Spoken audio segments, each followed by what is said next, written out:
Today I will share with you some life-changing philosophy. Before we start, make sure to like the video and subscribe. Also, comment where are you watching from and at what time you are watching. Have a nice sleep. Ever felt tongue-tied in a conversation or found yourself struggling to connect with others?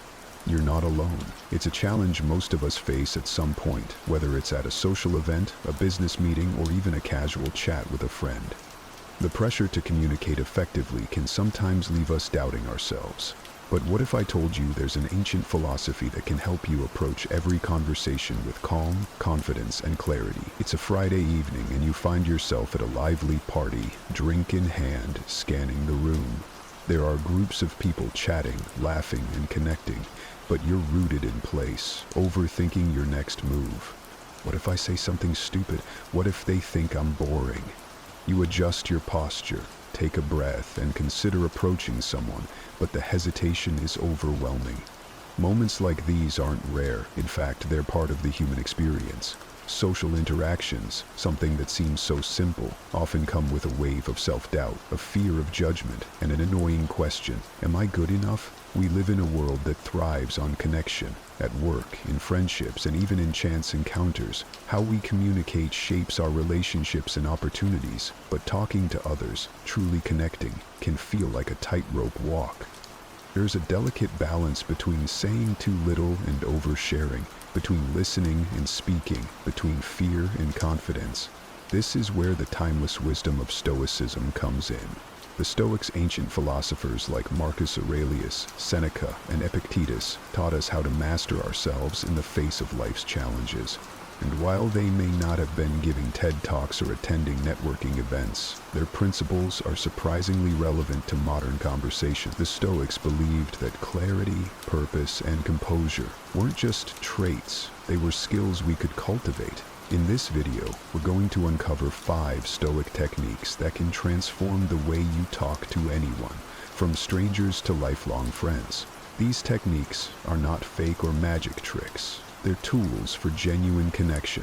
Are you ready to take that first step? Before we begin, please subscribe and tap the notification bell so you never miss out on more amazing videos like this. Let's get started. Say more with fewer words. We often think confidence is about saying more, filling silences, explaining every detail, and keeping the conversation alive. But true confidence lies in intention. Speaking with clarity and brevity not only makes you more impactful, but also more memorable. Marcus Aurelius captured this perfectly when he wrote, "Let your words be few but well chosen." There's pressure to over-explain, to avoid being judged or even ignored. But when we ramble, we risk burying the essence of what we truly want to say. Confidence means trusting that your message, in its simplest form, will resonate with everyone. Let's say you're pitching an idea in a team meeting. You begin with, "So, I've been working on this concept for a while now, and I think it could be really effective because it saves time, improves our workflow, and adds value to the customer experience. But there's also the factor of how we'll implement it, which I'll explain later." By the time you finish, half the room is distracted, and your key point has been lost. Now, imagine starting with this project can save 25% of our time while enhancing customer satisfaction. Here's how we can implement it. That's it. Direct and impactful. You've given your audience a reason to pay attention and opened the door for meaningful dialogue. This approach reflects the Stoic value of intentionality. Marcus Aurelius reminds us to avoid unnecessary actions. Words, just like actions, should serve a purpose. When you strip away the noise and focus on the core message, you show that you respect both your listeners' time and your own confidence. The next time you speak, pause and ask yourself, what is the one thing I want them to remember? Practice condensing your thoughts into a single, impactful sentence. Over time, this habit will sharpen not just your communication, but your sense of self-assurance. Saying more with just a few words is a reflection of your inner confidence, rooted in Stoic wisdom. Let go of the idea that you have to win. For many of us, conversations feel like a subtle tug of war. The urge to prove a point, correct someone, or emerge as the winner can take over without us even realizing it. The first thing you have to come to terms with is that conversations are not battles. They're bridges, opportunities to connect, learn, and exchange ideas. Epictetus, the Stoic philosopher, reminds us of a powerful truth. It's not what happens to you, but how you react to it that matters. The same applies to conversations. You can't control the opinions or reactions of others, but you can control your attitude. The moment you let go of the need to win, the tension melts away and confidence takes its place. Take a moment to think about it. How often do arguments or debates spiral out of control because both people are focused on being right? Whether it's a heated disagreement with a friend or a discussion at work, the instinct to defend your stance can block the possibility of genuine connection. Winning may feel gratifying in the moment, but it often comes at the cost of trust and understanding. Let's take, for example, a disagreement with a close friend about weekend plans. They want to go hiking, you prefer a more relaxed day indoors. As the discussion drags on, you find yourself interrupting, insisting, but you're not even thinking about how tired I've been lately. Before long, the conversation escalates, leaving both of you frustrated. Now, consider a Stoic approach. Instead of interrupting, you pause. You listen fully to their point of view. You acknowledge their perspective by saying, "I can see how much you've been looking forward to hiking. It's important to you, and I get that." When it's your turn, you calmly share, "I've been feeling pretty drained lately, and I think I'd enjoy something quieter this time." This shift in tone transforms the interaction. By focusing on understanding over asserting control, you create space for a solution that respects both of your needs, perhaps splitting the day between a short hike and some downtime. Letting go of the need to win embodies one of Stoicism's core teachings, the dichotomy of control. You can't dictate how others respond, but you can control your own words and actions. Epictetus's wisdom reminds us that true strength comes not from dominating a conversation, but from approaching it with patience and clarity. The next time you feel the urge to win a discussion, take a deep breath and ask yourself, what's my goal here? Am I trying to connect, or am I trying to control? Confidence isn't about always being right. It's about remaining calm, composed, and open-minded. When you prioritize understanding over victory, you unlock the ability to navigate conversations with grace and wisdom, leaving everyone involved feeling heard and valued. Stop thinking about yourself. It's easy to get trapped in your own head during conversations. You replay every word you've just said, second-guess your tone, or wonder if the other person is judging you. But the crazy thing is that the more you fixate on yourself, the harder it becomes to connect with others. Marcus Aurelius once wrote, "You have power over your mind, not external events." This Stoic wisdom is a powerful reminder that confidence isn't about controlling how others perceive you. It's about managing your thoughts and shifting your focus outward. When you stop obsessing over yourself and start genuinely engaging with the person in front of you, you create space for meaningful connection. Try to remember a situation where you felt awkward in a conversation. Maybe you were meeting someone new, and instead of paying attention to what they were saying, you were caught in a loop of self-criticism. Did that sound stupid? Am I coming off as boring? This inward focus not only heightens anxiety, but also causes you to miss opportunities to connect. This struggle is universal because we all want to be liked, respected, and understood. But Stoicism teaches us to focus on what we can control. Our effort to listen, our curiosity, and our presence in the moment. Imagine you're in a job interview, nervous and hyper-aware of how you're coming across. As the interviewer asks questions, you start overthinking every response. Did I say that right? Do they think I'm capable? Should I have phrased that differently? The more you worry, the less focused you become, stumbling through answers and failing to engage. Now, let's take that same situation but apply a Stoic approach. You remind yourself, I can't control their perception, but I can control my presence. Instead of overanalyzing, you direct your attention to the interviewer. You listen to their questions with genuine interest, respond thoughtfully, and ask insightful questions about the role and company. Suddenly, the conversation flows naturally. You're no longer trying to perform, you're connecting. This shift in focus doesn't just calm your nerves, it also makes you more memorable. Confidence isn't about perfection. It's about being fully present and showing sincere curiosity about the other person. By stopping the spiral of self-consciousness, you embrace one of Stoicism's most profound lessons, the power of attention. As Marcus Aurelius reminds us, you have power over your mind. When you choose to focus on the conversation rather than your insecurities, you step into your power, showing confidence without forcing it. Whenever you catch yourself overthinking in a conversation, try this. Pause, take a deep breath, and ask yourself, what is this person really saying? How can I engage with their message? Confidence grows when you realize that conversations aren't a performance. They are an opportunity to connect, to listen, and to understand. When you approach them with that mindset, you'll find that the best way to be memorable is to be present. Know what to say and take your time. There's no denying that staying silent in today's fast-paced world often feels uncomfortable. We are always in a rush to fill any gaps in conversation, even if it means speaking without fully thinking things through. But here's the thing. True confidence lies in your ability to pause, gather your thoughts, and respond with intention. The Stoics, known for their clarity and composure, understood the importance of taking your time. Seneca, in particular, taught us the power of embracing calm and avoiding hasty decisions. He once wrote, "It is quality, not speed, that matters." This wisdom applies not only to our actions, but also to the way we communicate. Speaking isn't a race. It's an opportunity to reflect and connect meaningfully with those around us. We've all experienced that moment when we feel the pressure to speak up immediately.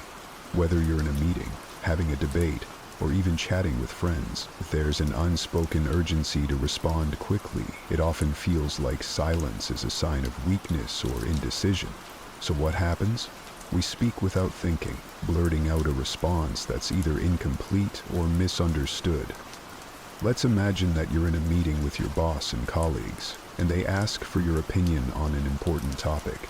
You feel the weight of their gaze on you, and instead of taking a moment to gather your thoughts, you rush to fill the silence with a quick answer. Your words may come out disjointed, leaving others confused, and you feeling a bit embarrassed.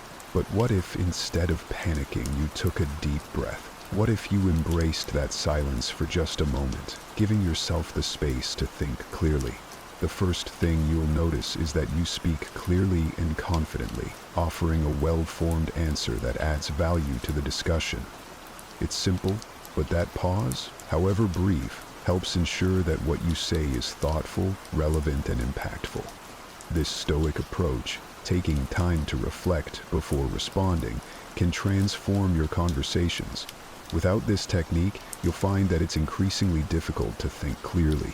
You rush to give an answer, stumble over your words, and accidentally make the situation more confusing. While staying silent might feel uncomfortable today, it is a powerful tool. By slowing down and pausing to think, you can provide more meaningful, intentional responses. As Seneca reminds us, true wisdom comes not from speed, but from careful, deliberate action. The next time you feel the pressure to speak immediately, embrace the silence. Use it to compose your thoughts, and when you speak, let your words carry weight. It's in those pauses that your confidence will grow, and your presence will be felt even more deeply in the conversation. Match your tone and body language to the situation. When it comes to communication, words are only part of the equation. In fact, the tone you use and the way you carry yourself, your body language, can be just as impactful, if not more so, than the message itself.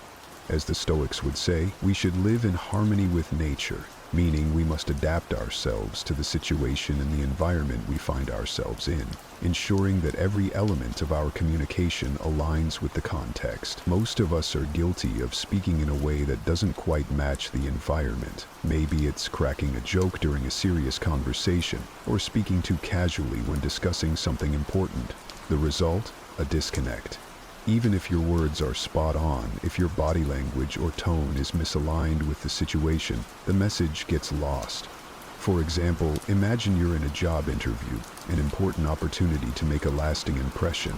You sit down with the interviewer, and in your excitement, or nerves, you begin speaking in a tone that's too relaxed, or even worse, overly familiar. Your body language is open, maybe too open, and lacks the seriousness the situation demands. No matter how capable you are for the role, your tone and gestures could make you appear unprepared or less professional. There's a hidden key to enhancing your communication that many overlook: matching your tone and body language to the environment. When you align both, you drastically improve the impact of your message. For example, imagine speaking in a casual tone during a formal meeting. With relaxed body language, this might make you seem disengaged or uninterested, even if your words are on point. On the other hand, if you adjust your tone to be more measured while maintaining an open and engaged posture, you immediately convey professionalism and focus. This small shift in how you present yourself amplifies the confidence behind your words and makes your message far more impactful. This shift isn't about becoming someone you're not. It's about adapting to the situation while staying true to your values. You don't need to change your personality. You simply need to tune into the moment and adjust your energy accordingly. Confidence isn't just about what you say, it's about how you say it and how you carry yourself. When your words, tone, and body language align, your message becomes powerful and your presence is undeniable. Like a Stoic, you embrace the present moment and adapt to it, ensuring that every part of your communication is in harmony with the situation. If you ever find yourself in a conversation, whether formal or informal, take a moment to observe the environment. Adjust your tone, posture, and gestures to match the context. This holistic approach will help you communicate with clarity, confidence, and authority, no matter the situation. As we reflect on the 5 Stoic techniques for confident communication, it's clear that they all share one essential principle: intention. Each technique, rooted in Stoic philosophy, encourages us to act with purpose and mindfulness. From speaking with brevity, choosing our words carefully, as Marcus Aurelius advised, to letting go of the need to win and embracing harmony instead of dominance, Stoic wisdom offers timeless guidance for living and communicating with confidence. Through shifting our focus away from ourselves, as we learn to listen with empathy and respond with presence, to taking our time, pausing before we speak to ensure our words carry weight. Each of these habits takes patience. They don't form overnight, and there's no need to expect perfection. What's important is progress. Every conversation, no matter how small, is an opportunity to practice, grow, and embody Stoic principles in action. Confidence is a journey, not a destination. The Stoic path isn't about being perfect in every moment. It's about making incremental progress, focusing on what we can control: our words, our mindset, and our actions. Every time you put these techniques into practice, whether in casual chats or high-stakes conversations, you are getting closer to mastering the art of confident communication. So embrace the journey, knowing that each conversation is a chance to grow in clarity, connection, and composure. Remember, as you go about your day, approach every interaction as an opportunity to apply these Stoic lessons. Keep practicing, and you'll soon notice how much more confident and composed you become in every conversation. How many times have you chased something with all your strength, did everything to achieve it, but it seemed that the more you tried, the more distant it became, as if life was playing with you, giving you hope and then pulling the rug out from under you? The truth is that you don't need to chase anything. What is truly yours will find you. It may seem hard to believe this now, but think about how many good things have come into your life when you simply stopped forcing it and let it happen. Stoicism teaches that true strength is not in desperately chasing, but in trusting. Stay calm and know your worth. When you align yourself with your essence and stop acting with fear and anxiety, you will begin to naturally attract everything that deserves: success, opportunities, and true connections. In this video, I will show you how to change this mindset and stop chasing to start attracting through 11 reflections. And you know what? The best of all? What is yours is already coming your way. All you need to do is learn to relax and let it flow. Stay with me until the end, and you will learn how to turn this game around once and for all. Let's start. The mind is far more powerful than you might imagine. Many of us, caught up in the rush of everyday life, overlook the significant influence it has on our existence. But did you know that your mind can be the key to transforming your reality? It is the epicenter of your power. Every thought, belief, and emotion originates from within you. Everything you think can shape your experiences. Imagine controlling your thoughts instead of being controlled by them. Imagine if instead of allowing fear or doubt to dominate, you focused on what is possible and within your reach. This isn't just a mental exercise, it's a way of life, a method to harness this secret power that we all possess, yet few know how to activate. When properly trained, the mind can perform unimaginable feats. It can transform obstacles into challenges, difficulties into lessons, and failures into opportunities. This insight is something that great leaders, philosophers, and even the wise men of antiquity understood well. The mind is your battlefield. Winning there means winning in the real world. However, you must be cautious. The mind can be your most powerful ally or your greatest enemy, depending on how you use this strength. If you succumb to negative emotions or uncertainties, you'll merely feed the energy that blocks your potential. Conversely, if you consciously use your mind, you're leveraging an invisible force in your favor. Have you ever considered that the power you seek has been inside you all along? Sometimes we feel lost, as though we are being swept along by circumstances beyond our control. But what if I told you that true strength doesn't come from external events, but from how you choose to perceive them? We are not victims of what the world does to us. What defines us is how we respond. It may be hard to believe, especially when it feels like certain things are beyond our reach, as if we are trapped in a reality we cannot alter. But remember, everything starts in the mind, our ability to choose our reactions, and more importantly, what we decide to believe about ourselves. Consider this. Your mind is like a blank canvas, ready to receive whatever images you decide to project onto it. Every thought you allow in paints a stroke on this canvas. Marcus Aurelius once said, "The mind becomes what it thinks about." So, why not start now? Instead of focusing on what's missing, why not focus on what's already within your reach? Instead of getting lost in difficulties, why not view them as opportunities for growth? I know it's not easy. Life demands a lot from us. But the strength you need to move forward isn't out there. It's inside you, waiting to be awakened. This awakening begins the moment you decide to take control of your thoughts, to view situations not as problems, but as challenges to be overcome, and to believe that you are indeed capable of creating the life you deserve. So, how about starting now? What will you choose to think? What will you allow to grow within you?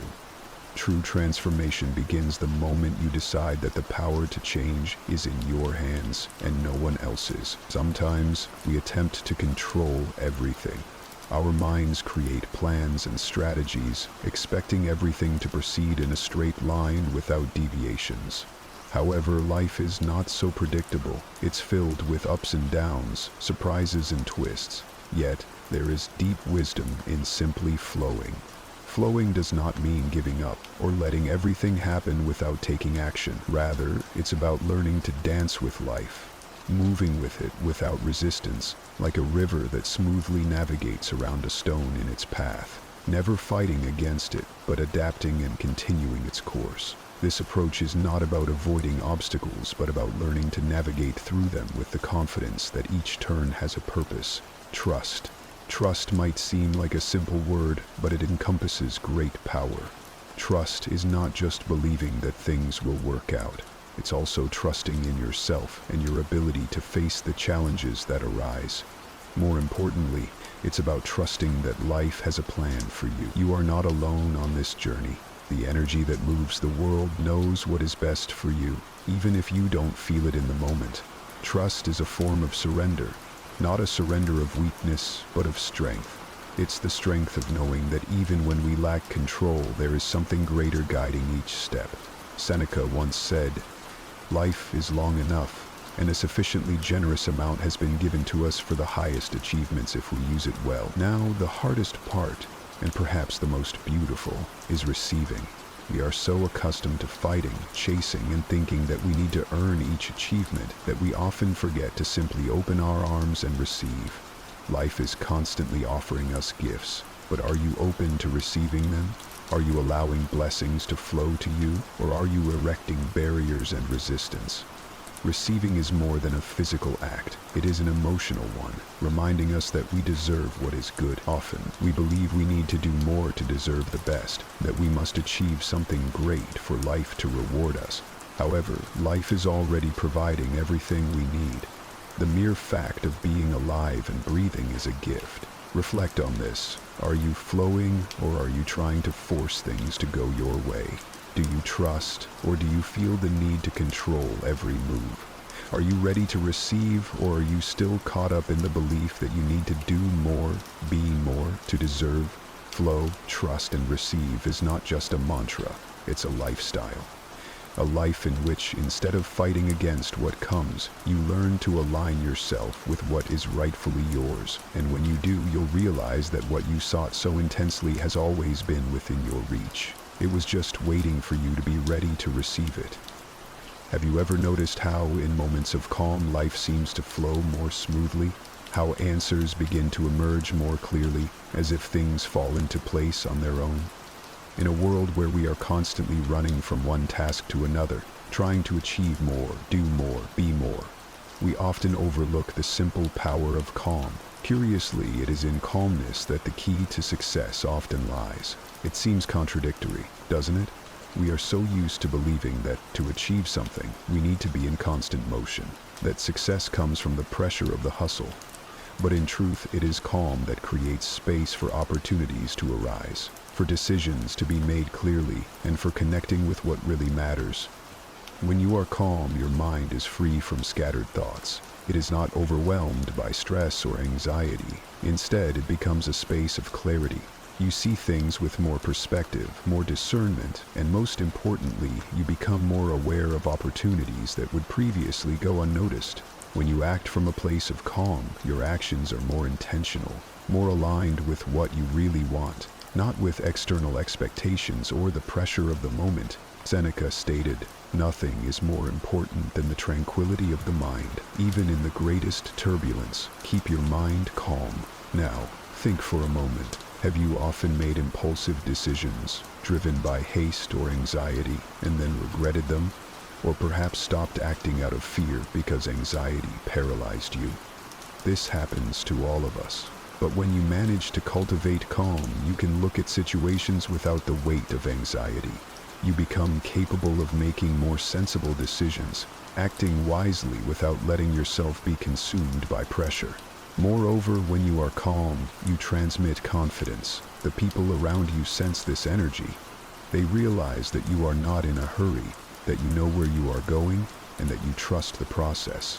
This type of energy is magnetic. People are drawn to those who transmit serenity, because calm is rare in today's world. When you exude this calm, you begin to attract opportunities, allies, and even the conditions conducive to success. Then, success is not about being constantly in turbo mode, frantically chasing after goals. In fact, true success comes when you learn to act with calm and confidence, knowing that everything you need is already on its way.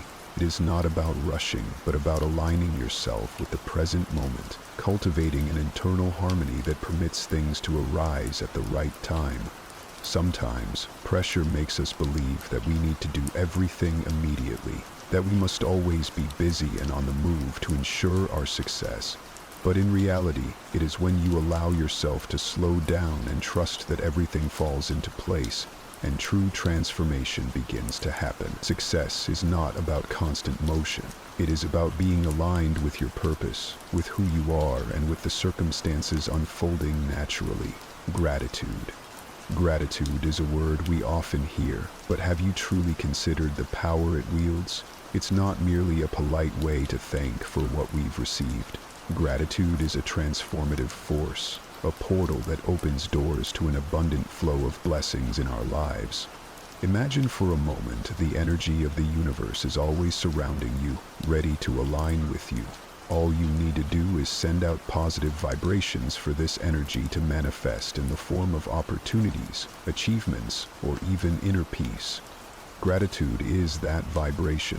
When you express gratitude, it's not only for something you have already received, but it also creates a magnetic energy that attracts more reasons to be grateful. It seems simple, yet gratitude profoundly impacts how our mind and body function. When you are grateful, your brain releases dopamine and serotonin, the substances that make us feel good, tuning us into a higher state of mind. This state in turn attracts more good into our lives. You begin to view situations, even challenging ones, in a new light. Instead of focusing on what is missing or what did not work, you start to recognize the small victories, the moments of joy, the lessons embedded within challenges. But here's the secret. Gratitude is not only about what has already happened, but also about anticipating the good yet to come. When you practice gratitude with an open heart, you're not just celebrating what you already possess, but also signaling to the universe that you are ready to receive even more. Marcus Aurelius once said, "Remember, nothing happens to you, everything happens for you." With this mindset, you begin to align yourself with your desires, creating an attraction field that manifests your wishes. Gratitude does not replace action. Rather, it strengthens your intentions and enhances your ability to create positively. Now, think of something important to you, a dream, a goal, a deep desire. If you start to be grateful for it, as if it had already materialized, you are not just passively waiting for it to happen. You are activating a creation energy. You are telling your subconscious and the universe that you believe it is possible, that you deserve it, and you are already grateful for its achievement. The most powerful aspect of gratitude is how it opens you to opportunities that can help manifest your desires, because you are emitting the right energy. Gratitude is the key that unlocks your power of manifestation. Instead of lamenting what you don't have, be grateful for what you do have. Your life, your family, the food you ate today, your relationships. Gratitude is not just a reaction to the good in your life, but a proactive way of creating the future you desire. With each expression of thanks, you are telling the universe that you are ready for more. When you start practicing this daily, in all situations, big or small, your life begins to reflect this abundance. Remember, true gratitude stems from sincerity, not from an attempt to manipulate reality. It's not about pretending everything is perfect, but about recognizing that, even in difficult times, there is something to be thankful for. This attitude attracts precisely what you need most. Have you ever closed your eyes and imagined your life exactly as you've always wanted it? Perhaps you envision a successful career, a life filled with peace, true love, or even a place that feels like home. This exercise, simple as it may seem, holds immense power. Visualization is not just a mental diversion, it's a tool for creation. When you visualize, you're not merely daydreaming, you're actively projecting your desired reality. The mind, particularly the part responsible for imagination, cannot differentiate between what is real and what is vividly imagined. When you create detailed images, you experience emotions as if your desires are already materializing. You begin to forge a mental pathway, bridging the gap between current reality and potential future. Think with me. How often have you visualized something only to feel doubt, as if your mind were telling you this is impossible for me? If so, the issue may not be with visualization itself, but with how you connect to it. Visualization is more than a mental exercise. It's a challenge that demands confidence. When you envision something in your mind and feel it as an undeniable truth, you generate a powerful energy that begins to attract your desires. Marcus Aurelius once said that what lies before us is merely a reflection of what lies within us. Visualization is a dialogue between you and the universe. Each time you see yourself achieving your goals, your brain starts to pave the way for these achievements. Every detail you imagine becomes a tangible possibility. The critical question is, do you believe in what you are visualizing? If you truly believe that your vision is attainable, then you are taking the initial, unconscious steps toward making that reality manifest. I know it can be difficult at first. Life conditions us to doubt and question the seemingly unachievable, but here's a technique. Visualize intensely. Close your eyes and see the scene as if it were already real.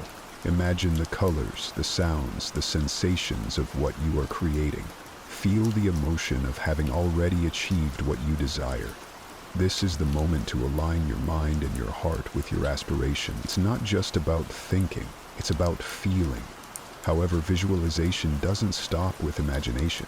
It serves as a daily reminder of what you aim to create and what you are capable of achieving.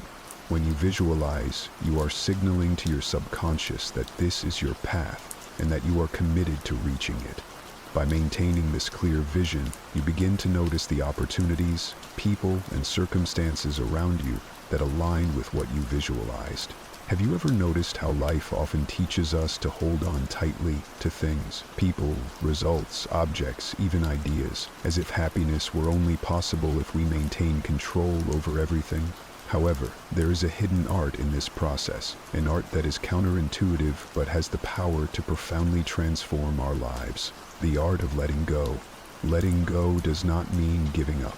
It is not about abandoning your dreams or goals, nor is it about losing something valuable. Letting go is actually about creating space for something new to enter your life, so that the universe can bring what is truly necessary for your growth.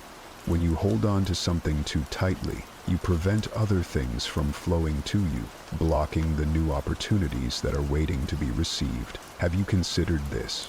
Often, the resistance to letting go stems from fear. Fear of losing, fear of uncertainty, fear that if we let go of what we have, we won't find something better. But the truth is, by keeping our hands so closed, we are literally closing the doors to what could be even greater. Seneca said, "Rushing is the fastest path to frustration.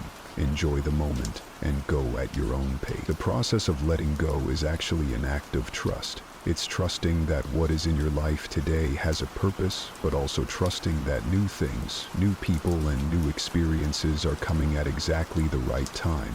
Consider a simple example, like a relationship or friendship that no longer aligns with who you have become.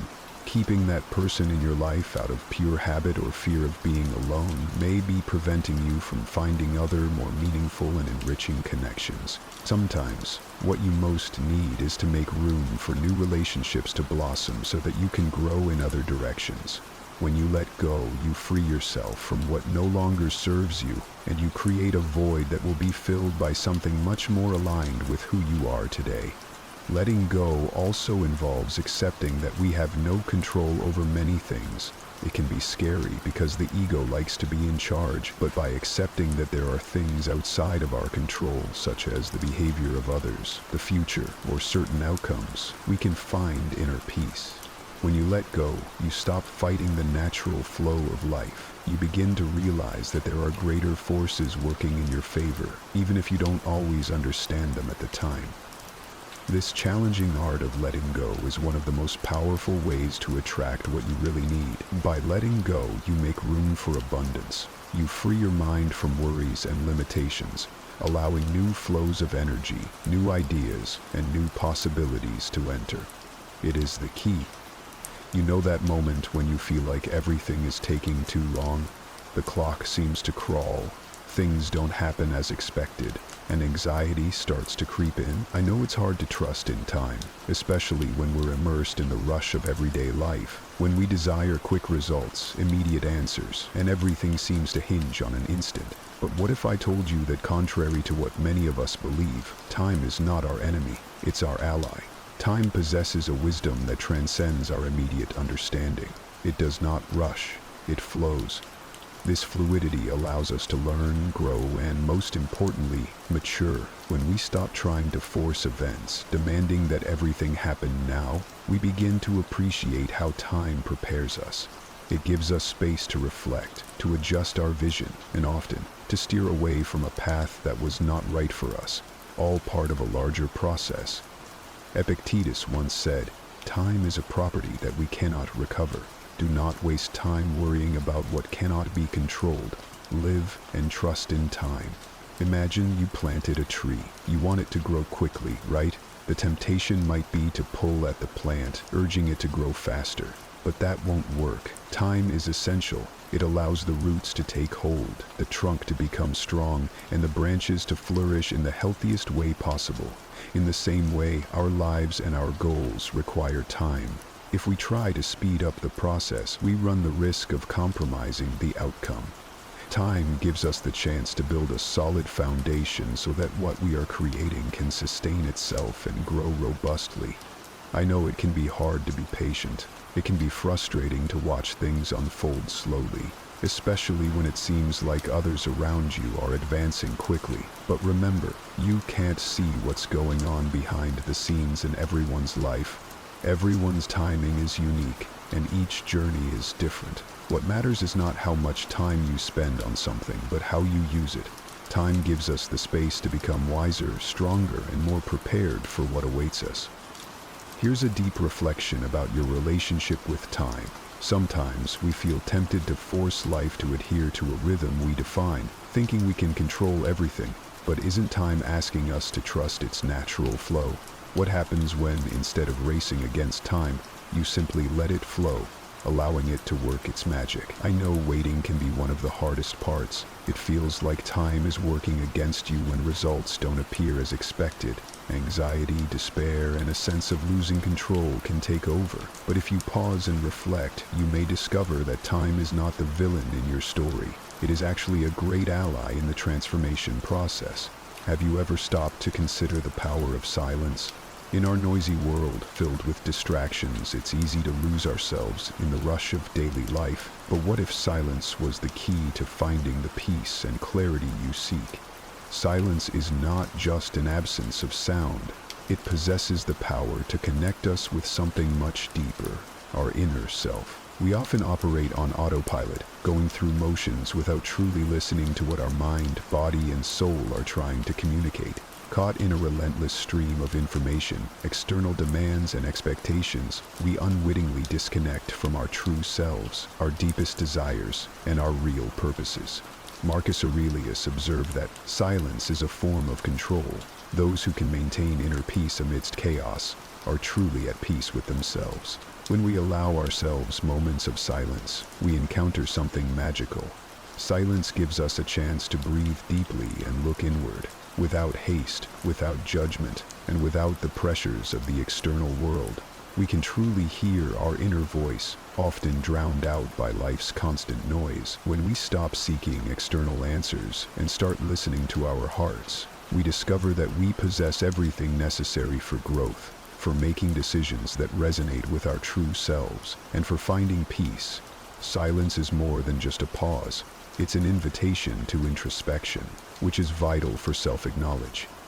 It's only when we genuinely stop that we can ask ourselves powerful questions. What do I truly want? How do I feel about this? What are my fears and insecurities? Silence provides the space to engage with these questions, not under the duress of needing immediate answers, but with the courage to explore the depths of our souls. Yet silence is not comfortable for everyone. When accustomed to constant noise, silence can be intimidating. It can be challenging to face our own minds without the usual distraction. We may experience discomfort, restlessness, and even anxiety, but this is natural. Silence often confronts us with the buried feelings and thoughts we avoid. However, it's within this confrontation that transformation occurs. Silence enables us to process these feelings, clear our minds, and discern what truly matters. Imagine a river when turbulent and swift. It's impossible to see the bottom, but when it calms, the water's clear and the depths become visible. Silence is like this moment of calm in the river of our minds, allowing us to see into our deepest layers, understand our true needs, and reconnect with our essence.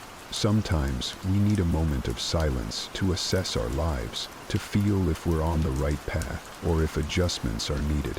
Silence can remind us to pause and reflect before making significant decisions or even before taking a new step. In our haste, we often neglect our mental and emotional health, but silence brings us back to ourselves, reminding us of our humanity and our need to stop and recharge. Have you ever noticed how, when life gets hectic, the first thing we lose is our breath? Often, without even realizing it, we start breathing in a shallow, accelerated way, as if we're constantly racing against time. The weight of worries, anxiety, and stress accumulates, and we become so immersed in these feelings that we forget the simplest and most powerful tool we possess: the power of breathing. Breathing is something we do all the time, yet we rarely pause to truly feel it. When you breathe consciously, each breath becomes an opportunity to bring calm, restore your energy, and return to the present. Breathing is a gesture of life, and what many don't realize is that how we breathe can transform our emotional state, changing how we feel and react to the world around us. Have you ever tried just stopping for a moment to focus on your breathing? It's a simple but incredibly powerful practice. When you allow yourself to pause and pay attention to your breath, you begin to notice changes in your body. Your heart rate slows, your muscles relax, and your mind, which was previously overwhelmed, starts to clear. Breathing is like a key that opens the door to a profound sense of relaxation and inner peace. Zeno once said, "Inner peace is found when you accept life as it is, without resistance." Interestingly, we don't need a perfect environment or complex techniques to harness the power of breathing. It's about focus.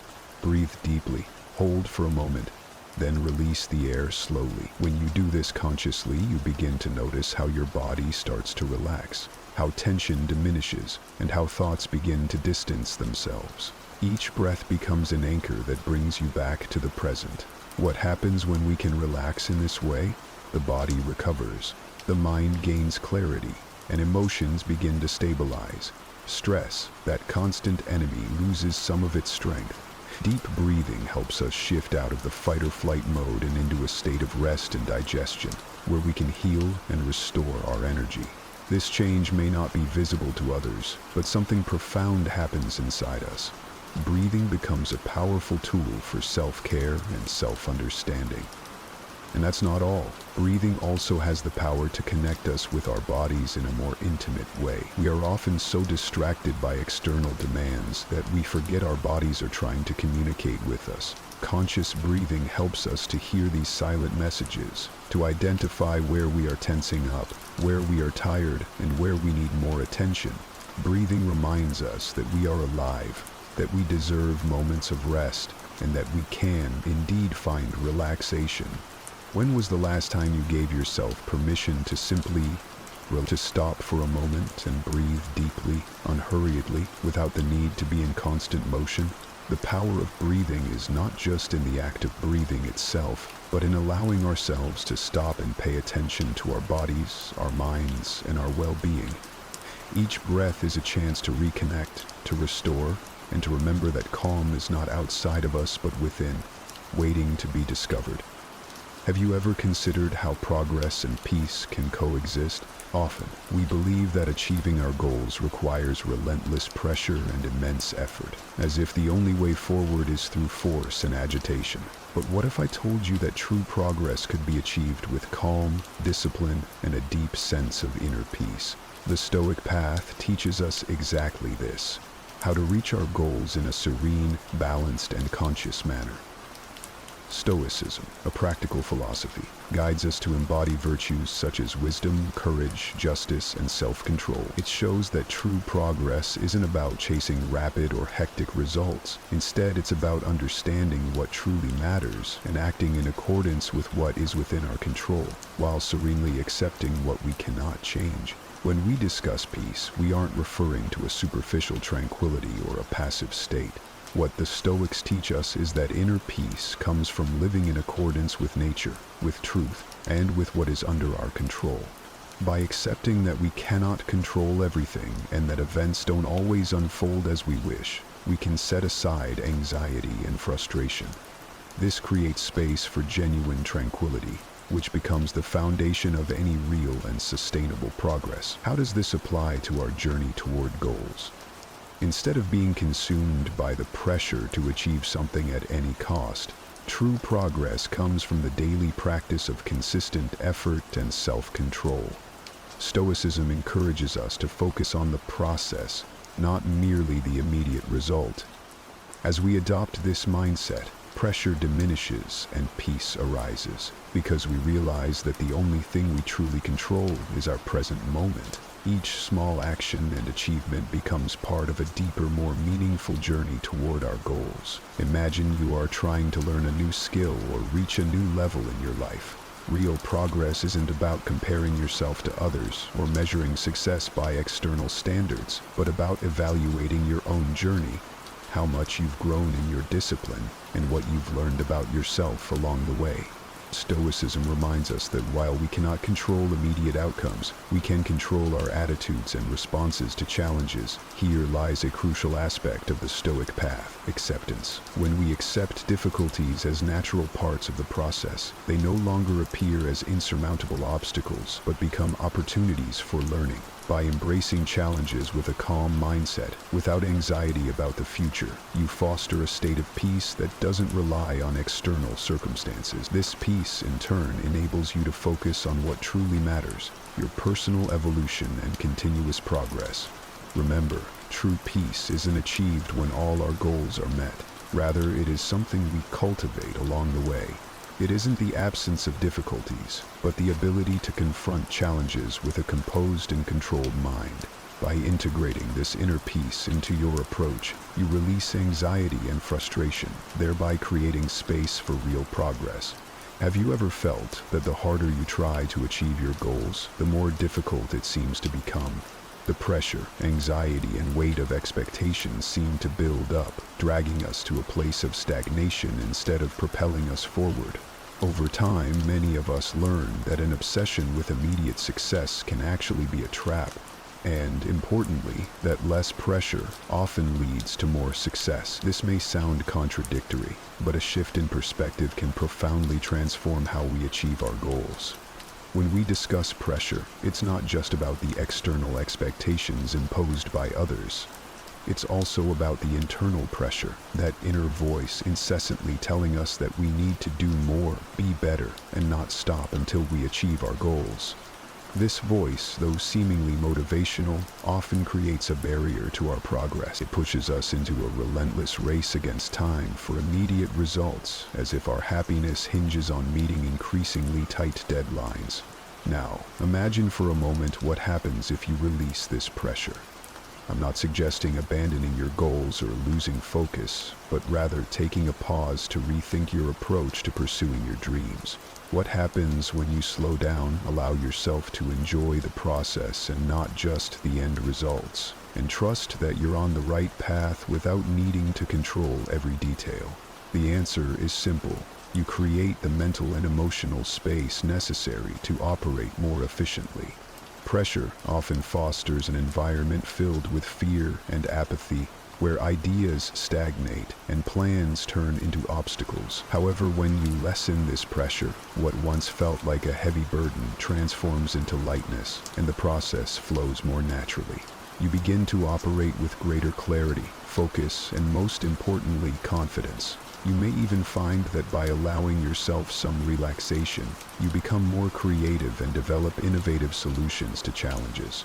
It seems counterintuitive, especially in a society that constantly tells us to keep running, stay busy, and work tirelessly. But what if the real key to success is to stop running and start flowing? By allowing yourself to breathe, you not only recover energy but also find the internal motivation needed to advance.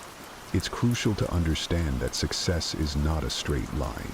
Often the path is filled with detours, pauses, and moments of introspection. Constant pressure blinds us to this reality, preventing us from seeing that true progress is built through small, calmly made decisions and patience with the process. When we act lightly, without the need to control everything, we create space for what truly matters: our personal growth, adaptation to the unexpected, and eventually, the realization of our dreams. Did you know that the majority of walk through life feeling like we're not in control of our destiny? It's a common experience, feeling like you're being pushed along by circumstances, by other people's expectations, or even by your own fears and doubts. But here's a powerful thought from Stoic philosophy that might just change the way you see everything. You have power over your mind, not outside solemnity. Realize this and you will find strength. It's Marcus Aurelius reminding us that true power comes from within. Today, we're diving deep into the 6 rules to win in life, inspired by the resilience and wisdom of Stoic philosophy. These aren't just tips, they are transformational ways of thinking that can lead you to a life of real achievement and emotional strength. If you find value in what we're discussing here, do me a simple, free favor. Hit that subscribe button. It helps more than you might think. And stick with me, because each rule we're going to explore could be the key to unlocking a new chapter in your life. Whether you're looking for a complete turnaround or just a few tweaks to better align with your core values, today's episode is laid for you. Let's explore these ancient truths that continue to resonate so powerfully in our modern lives. Imagine you're standing at the edge of a new beginning. You look back and see your past mistakes made, opportunities missed, and the echo of what could have been ringing loud. But here's the thing. That past doesn't have the power to dictate your future unless you let it. This is where believing in your power to change creates a new chapter, and it's foundational to Stoic philosophy, which teaches us that we are in control of our perceptions and reactions. The Stoics, like epistemics, believe that our minds have the incredible power to shape our experiences and realities. He famously said, "It's not what happens to you, but how you react to it that matters." When you embrace this mindset, you start seeing yourself as the powerful creator of your own life, not just a passive participant. You have the ability to sculpt your future, thought by thought, action. So, how do you start believing in your power to change? It begins with understanding that your mental and emotional muscles are just like physical ones. The more you use them, the stronger they become. Every moment you choose patience over frustration, positivity over negativity, action over procrastination, you are exercising those muscles. It's about making small, consistent choices that steer your life in a direction aligned with your deepest values. Exercise faith. You are exercising passion. You are exercising faith. Believing in your power to change also means stepping out of your comfort zone. The Stoics weren't about living a life of comfort. They were about living a life of moral virtue and personal accelerance. They challenged themselves to grow from every situation, especially the challenging ones. Marcus Aurelius viewed obstacles as opportunities. To him, what stood in the way became the way. When you start viewing your challenges through this lens, every obstacle becomes a stepping stone towards personal growth and resilience. Moreover, cultivating this belief requires you to look critically at the narratives you tell yourself. Are they narratives of empowerment or self-doubt? Start rewriting those stories. If you've always told yourself, "I'm not good at public speaking," start telling yourself, "I am improving at public speaking every day." Words have power, and by changing your words, you begin to change your reality. This belief in change is not just about personal affirmations. It's deeply practical. It involves setting clear, achievable goals and breaking them down into steps that feel manageable. It's about progress, not perfection. Celebrate each small victory along the way. These build up, reinforcing your belief in your ability to change and pushing you toward longer success. Stoicism also teaches the importance of reflecting on your day. Take a moment each evening to think about what went well and what could have gone better. This practice, known as the daily Stoic reflection, helps you become more mindful of your ability to influence your actions and reactions. It encourages a mindset of continuous improvement and adaptation, which is essential for personal growth. In embracing your power to change, remember that patience is your ollie. Change doesn't happen overnight. Just like the Stoics, you must be steadfast in your efforts, resilient in your setbacks, and always willing to learn from each experience. Every step forward, no matter how small, is a step toward transforming your life. Believing in your power to change is ultimately about taking responsibility for your life. It's about making a conscious decision to not be defined by external circumstances, but by how you respond to them. It's a commitment to stop being an actor in someone else's script and start writing your own. So take that pen, face that blank page, and start crafting a story you'll be proud to live. One decision, one belief, one action at a time. Life isn't always going to hand you easy wins. Sometimes it feels like it's just pilling on one challenge after another. But here's the scoop. The tough times, they're your secret weapon. It's in these moments, right in the thick of struggle, that the core of who you are is forged. Stoicism, a philosophy built on resilience and inner strength, teaches us just that. The Stoics saw every hardship as a chance to practice virtues like courage, perseverance, and adaptability. They didn't just endure struggles, they welcomed them as opportunities to grow stronger. When you start to embrace your struggles, you shift from feeling victimized by your circumstances to becoming a proactive partisan in your own life. Think about a time when something didn't go as planned. Maybe you lost a job, endured a tough breakup, or faced a health scare. Initially, it might have felt like the world was caving in, but upon reflection, you lately found that you gained something invaluable from each experience. Maybe it was a lesson in self-reliance, a clearer understanding of what you truly value, or the realization of your own resilience. Each struggle has the potential to teach us something profound. Embracing struggles also means maintaining a level head when things seem out of control. The Stoic philosopher Seneca once said, "A gem cannot be polished without friction, nor a man perfected without trials." Just like a diamond emerging brilliant and strong from pressure, our characters are shaped and perfected through the challenges we face. This perspective encourages you not only to survive tough times, but to thrive because of them. But how do you practically embrace struggle? Start by resetting your mindset.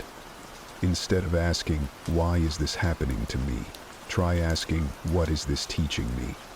Every challenge comes with a lesson, and finding that lesson can transform a negative situation into a powerful catalyst for personal development. It's about shifting from a mindset of scarcity and fear to one of growth and opportunity. Additionally, embracing struggles involves staying present during tough times. It's easy to dwell on past misfortunes or worry about future difficulties. But Stoicism teaches the value of living in the present moment. This doesn't mean ignoring the past or future, but it does mean focusing on what you can control right here and right now. Often that means taking actionable steps to mitigate a problem, leaning into supportive relationships, or even just maintaining your mental composure. Building resilience is another practical approach to embracing struggle.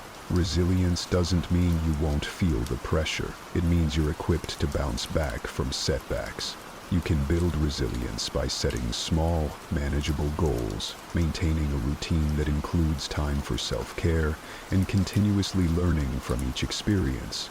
Over time, what once seemed like insurmountable challenges will start to feel manageable. Even welcome tests of your growing strength. Lastly, share your journey. Connecting with others about your struggles and how you're working through them can be incredibly empowering.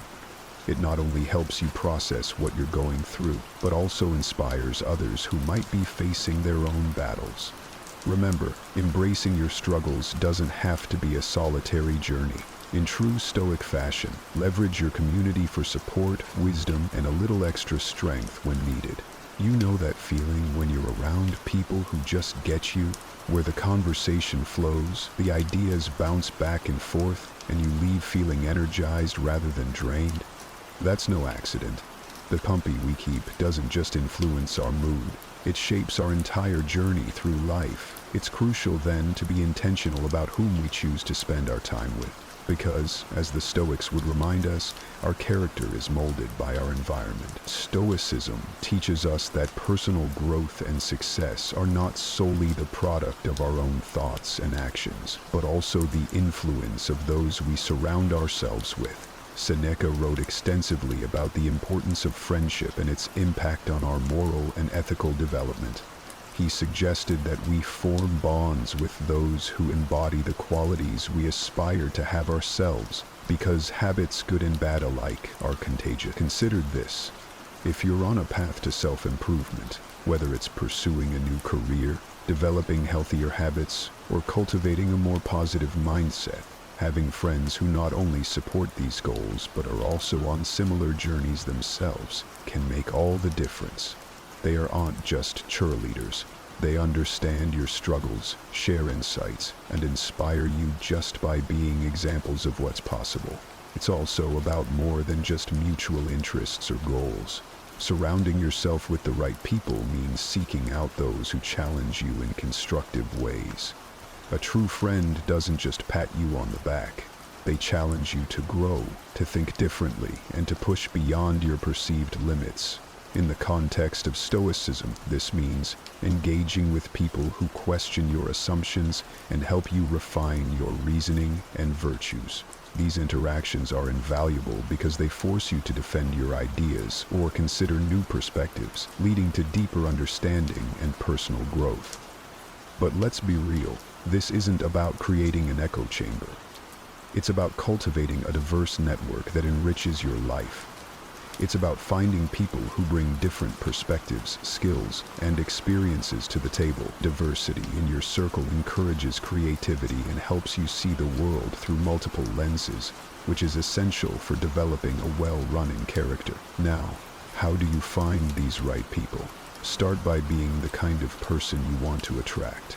Exhibit the qualities that you value in others: integrity, kindness, resilience, and curiosity. Show up as someone who adds value, who listens, and who cares.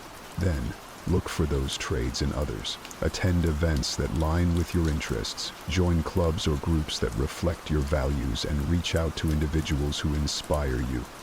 Moreover, don't forget to prune your social circle when necessary. Stoicism doesn't just teach acceptance, it teaches discernment.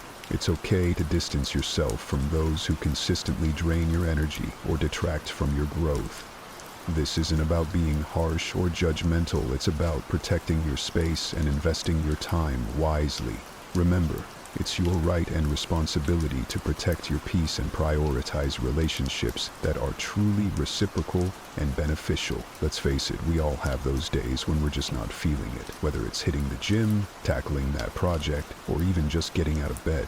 But here's where the real game changer comes in: staying the course even when the spark isn't there. Consistency isn't about having a constant rush of motivation, it's about commitment. It's what separates the dreamers from the doers, and it's deeply rooted in Stoic philosophy. Stoicism teaches us about the importance of discipline and perseverance. For Stoics like Marcus Aurelius, life was about doing the work that needs to be done, regardless of how one feels about it. He famously wrote in his meditations about the necessity of getting out of bed, waking up with purpose, despite his personal reluctance. This practice of consistency isn't just about productivity, it's a form of ethical living. By staying committed to our goals, we line our actions with our values, creating a harmonious and meaningful life. So, how do we cultivate this kind of consistency? First, it begins with setting clear intentions. Know what you want to achieve and why it's important to you. This clarity will be your anchor on days when motivation wanes. Once your goals are set, break them down into manageable tasks. The idea is to create a routine that supports your ambitions, turning productive actions into daily habits. Over time, these habits build on each other, compounding into significant progress. It's also crucial to develop a mindset that embraces the mundane aspects of any journey. Stoicism doesn't glamorize the path to success. Instead, it allows us that much of life is about handling the ordinary with grace and commitment. Every small, consistent action is a building block for longer achievements. Whether it's writing a single page each day, practicing a musical instrument, or dedicating regular time to study, these aren't just tasks, they are stepping stones to mastery. Embracing the philosophy of amor fati, a love of fate, is another Stoic principle that can enhance your ability to stay consistent. This concept teaches us to love everything that happens, including the challenges and the seemingly repetitive or boring tasks. By learning to love the process, not just the outcomes, we find value in the persistence itself. This shift in perspective can transform our approach to daily tasks, turning them from chores into choices that define us. Of course, staying consistent is easier said than done. It requires you to keep pushing even when you see no immediate results. It's like planting a tree. You water it daily, not because you expect it to bear fruit overnight, but because you know that each drop contributes to its growth. Patience and persistence are key, and when you falter, as we all do, it's important to be kind to yourself. Reflect on what led to the lapse and how you can prevent it in the future, but don't dwell. Each day offers a new start, a fresh opportunity to reaffirm your commitment. Finally, accountability can play a significant role in maintaining consistency. Share your goals with a friend, join a group with similar interests, or keep a progress journal. These tools not only keep you accountable, but also provide support and encouragement along the way. Ever noticed how some of the best stories start with a stumble? Think about it, every hero faces their share of defeats before they save the day. It's not the setbacks that define them, but how they bounce back. That's not just a formula for good storytelling, it's a powerful lesson in life. Learning from failures isn't about glossing over them or pretending they don't sting. It's about mining them for insights and turning them into stepping stones. And this is where Stoic philosophy really shines, offering a timeless framework for turning adversity into advantage. Stoicism teaches us that every obstacle is an opportunity to practice some virtue: patience, courage, humility, resourcefulness. For Stoics like Epictetus, it was not the events themselves but our responses to them that mattered most. This perspective shifts how we view failures, from being endpoints to being part of the learning curve. Deaths are feedback, and feedback is the breakfast of champions. It tells you where the gaps are, what needs improvement, and how to refine your strategies. By embracing this mindset, you're not just recovering from a fall, you're preparing to leap. Think about the last time something didn't go according to plan in your life. Maybe a job interview went sideways, or a project you were passionate about didn't pan out. It's natural to feel a rush of disappointment, maybe even a bit of embarrassment. But once the dust settles, that's your moment to turn the spotlight on what went wrong. Dive deep. Were there warning signs you overlooked? Skills you might have underestimated the importance of? Mystics in communication. Each of these elements holds a clue, a lesson that's tailor-made to help you grow. But it's not just about dissecting what went wrong. It's also about appreciating what this failure teaches about resilience and adaptability. Marcus Aurelius Obari often wrote about the impermanence of troubles and the resilience of the human spirit. He advised to meet challenges with dignity and to always be prepared to accept and adapt to our circumstances. When you learn from your failures, you're essentially training yourself to be more resilient. You're building a toolkit that equips you to handle future challenges with greater skill and confidence. Learning from failure also means learning to let go of fear. Often, it's not the failure itself that holds us back, but our fear of failing again. Here, too, Stoicism offers valuable advice. Focus on what's within your control. You can't change the past, but you can influence the future. You can decide how to react, what to learn, and what actions to take next. Instead of being paralyzed by fear, use it as fuel. Convert anxiety into action, and let your failures teach you how to be fearless. And remember, you're not in this alone. Share your experiences, the good and the bad. When you open up about your failures, you do two things. You normalize the learning process for everyone around you, and you allow others to learn from your experience as well. This not only strengthens your connections, but also builds a culture where failure is seen not as a source of shame, but as a common ground for growth. Life's like being in the driver's seat of a car on a vast, sprawling highway. You can stick to a familiar route, or you can turn off onto roads less traveled and explore new territories. The choice is yours, but remember, the journey doesn't stop unless you decide to pull over. Staying curious, hungry for knowledge, and open to change. These are the fuels that keep your engine running and your journey exciting. Embracing a mindset of constantly learning and self-improvement, which advocates for a life of constant learning and self-improvement. Stoicism isn't just about enduring life's challenges, it's about thriving through them by continuously adapting and growing. Consider the words of Seneca, who urged us to be a student always. He means staying in school forever. He means maintaining the mindset of a learner throughout your life. No matter your age, career, or stage in life, there's always something new to discover, and every experience offers a lesson to be learned. And never stop evolving means to make a conscious effort to push beyond your current boundaries. It's about setting new goals once old ones are met, and seeking challenges that stretch your abilities and force you to grow. It's also about reflecting on your personal and professional life regularly, identifying areas for improvement, and taking deliberate steps to address them. This kind of introspection and proactive change aligns closely with the Stoic practice of self-examination and discipline. Moreover, embracing change and seeking growth also involves cultivating adaptability, a trait highly regarded in Stoic teachings.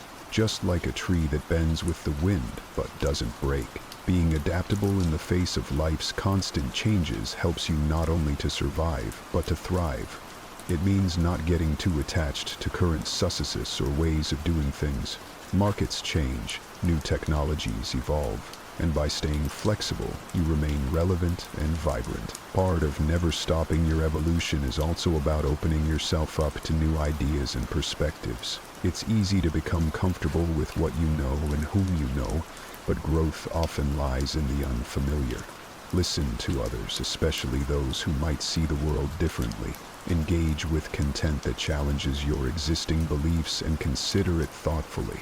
This practice not only broadens your understanding, but also deepens your capacity for empathy and connection. Stories also emphasize the role of community and personal growth. By surrounding yourself with people who are also committed to personal and professional growth, you create an environment that is conducive to continuous evolution. These relationships can provide motivation, insight, and feedback that are essential for personal development. They act like mirrors, reflecting your strengths and ideas that can catalyze your growth. Lastly, never stopping your evolution means embracing lifelong learning in its many forms. Whether through formal education, reading, travel, or engaging in new skills not only keeps your brain sharp, but also opens up new opportunities and ways of seeing the world. It helps keep life fresh and exciting. During that, you're not just passing through life, but actively engaging with it in meaningful ways. Some of the most difficult battles we face are the ones inside our own minds. The battles against doubt, fear, frustration, and sometimes even despair. Life throws challenges at us, often without warning, and how we respond to these challenges can define everything. Now, picture this. What if you had a mindset so unshakable, so resilient, that no obstacle could truly stand in your way? That's the kind of strength the Stoics dedicated their lives to developing. A mindset that can overcome anything because it's grounded in the unbreakable principles of wisdom, courage, and self-control. Today, we're diving into the wisdom of the Stoics, not as some ancient philosophy locked in the past, but as a practical toolkit that's just as relevant today as it was 2,000 years ago. These are the lessons that have empowered people for centuries, from emperors to soldiers, and continue to guide millions. If you've ever felt like life is pulling you down, or if you're simply looking to build mental armor that can withstand any storm, stay tuned. By the end of this video, you'll have a blueprint for transforming your mindset, a way to build a mental fortress so that no matter what comes your way, you stand firm. So, if you appreciate what we're doing here and want to support the channel, a simple free favor you can do is hit that subscribe button and make sure not to skip any part of the video to fully grasp the transformative insights we're about to explore together. Let's get started. Every challenge you face is an opportunity to test your virtues, whether it's patience when you're stuck in traffic, resilience when you're dealing with loss, or courage when you're facing fears. The Stoics believed that it's not what happens to you, but how you respond that matters. This mindset transforms obstacles into stepping stones on the path to self-mastery. Now let's get practical. How can we truly embrace challenges? It starts with perception. Instead of viewing difficulties as impediments, see them as instruments for personal development. When something goes wrong, ask yourself, what can this teach me? This shift in perspective isn't just about finding silver linings, but about forging a robust character that thrives under pressure. Moreover, embracing challenges means staying present and engaged, not detached or indifferent. It involves an active engagement with whatever life throws your way, handling it with a calm mind and a focus on what can be controlled. Remember, the goal of Stoicism is not to diminish your emotions, but to channel them in a way that serves you and your community better. This Stoic approach doesn't promise an easy life. Instead, it offers a meaningful one. By consistently applying these principles, you'll find that you're not only capable of withstanding adversity, but also capable of flourishing because of it. Every challenge becomes a chance to demonstrate virtue and build resilience. So next time you find yourself in a tough situation, remember, it's not just a hurdle, it's an invitation to grow stronger and wiser. This principle teaches us that true wealth comes not from external possessions, but from the richness of our ideas and the strength of our character. Stoicism encourages us to shift our focus from acquiring material wealth, which is transient and often beyond our control, to developing robust, transformative ideas that can endure and truly impact the world. Think about it. The most influential people throughout history were not necessarily those with the most financial wealth, but those who offered groundbreaking ideas that reshaped society. From the philosophical insights of Marcus Aurelius to the innovative visions of modern thinkers and leaders, the real currency they dealt with was ideas. So how can we harness this power in our own lives? It starts with nurturing a mindset that values creativity and critical thinking over mere consumption. Stoicism prompts us to ask ourselves, are we merely accumulating things that will fade, or are we developing insights that will last? This isn't to say that money and resources aren't important. They are tools that can be used wisely, but they shouldn't be the end goal. Our aim should be to create and contribute, to think deeply about problems, and to come up with solutions that do more than just serve ourselves. Moreover, embracing the Stoic value of ideas over wealth involves understanding that personal growth and societal contribution are far more rewarding than material success. This perspective not only enriches our own lives, but also makes us valuable to others by fostering a culture of thought leadership and innovation. We can inspire those around us to also look beyond the superficial trappings of wealth and consider the lasting impact of their thoughts and actions. In a world increasingly driven by materialism, the Stoic focus on ideas over wealth is a refreshing call to refocus on what truly matters. It challenges us to be thinkers, innovators, and philosophers in our own right, to build legacies of wisdom rather than just wealth. The Stoics teach us that while we can't control external events, we can control our reactions and actions, shaping our own destinies through deliberate choices and purposeful living. This is not about forging a path in defiance of the world, but rather crafting a life that aligns with our deepest values and virtues. So, how do we start creating our own path? It begins with self-awareness. Stoicism encourages us to examine our lives critically and to question societal norms that might not resonate with our inner truth. Are we following a career or lifestyle because it's what's expected of us, or because it genuinely fulfills us? By reflecting on these questions, we can begin to carve out a life path that truly reflects who we are and what we believe in. Once we have a clearer sense of direction, the next step is to take action. Creating your own path requires courage. The courage to make unconventional choices, to step away from the beaten track, and to withstand the uncertainty and criticism that might come with such decisions. Stoicism equips us with the mental fortitude to handle these challenges by reminding us that our worth is defined by our actions and character, not by external approval or success. Additionally, creating your own path means embracing the concept of lifelong learning and adaptation. Stoics like Seneca and Marcus Aurelius were proponents of ongoing self-improvement and adaptability. They believed that a wise person is always prepared to adjust their course and learn from their experiences. This adaptable approach is crucial in a world that is constantly changing. It encourages us to remain open and responsive to new information and experiences, ensuring that our path remains relevant and aligned with our growth. Lastly, creating your own path isn't just about personal ambition. It's about contributing to society in a meaningful way. Stoicism teaches us to look beyond our individual desires and consider how our actions affect others. By choosing a path that contributes positively to those around us, we fulfill the Stoic ideal of living harmoniously within our community and the broader world. This interconnected perspective ensures that our path is not only self-fulfilling, but also socially responsible. Change is inevitable. Change is also the principle of life. That means that everything that is alive will change, and even things that are not alive will change. Stoics understand that change is the only constant in life, and they teach us to embrace it, not just passively, but actively. They encourage us to mold and be molded by the changes that come our way, ensuring our growth and refinement through every experience. The Stoic approach to change is rooted in the dichotomy of control, a fundamental concept introduced by Epictetus. It reminds us to differentiate between what we can control, our actions, responses, and judgments, and what we cannot, such as the actions of others, the past, and much of the external world.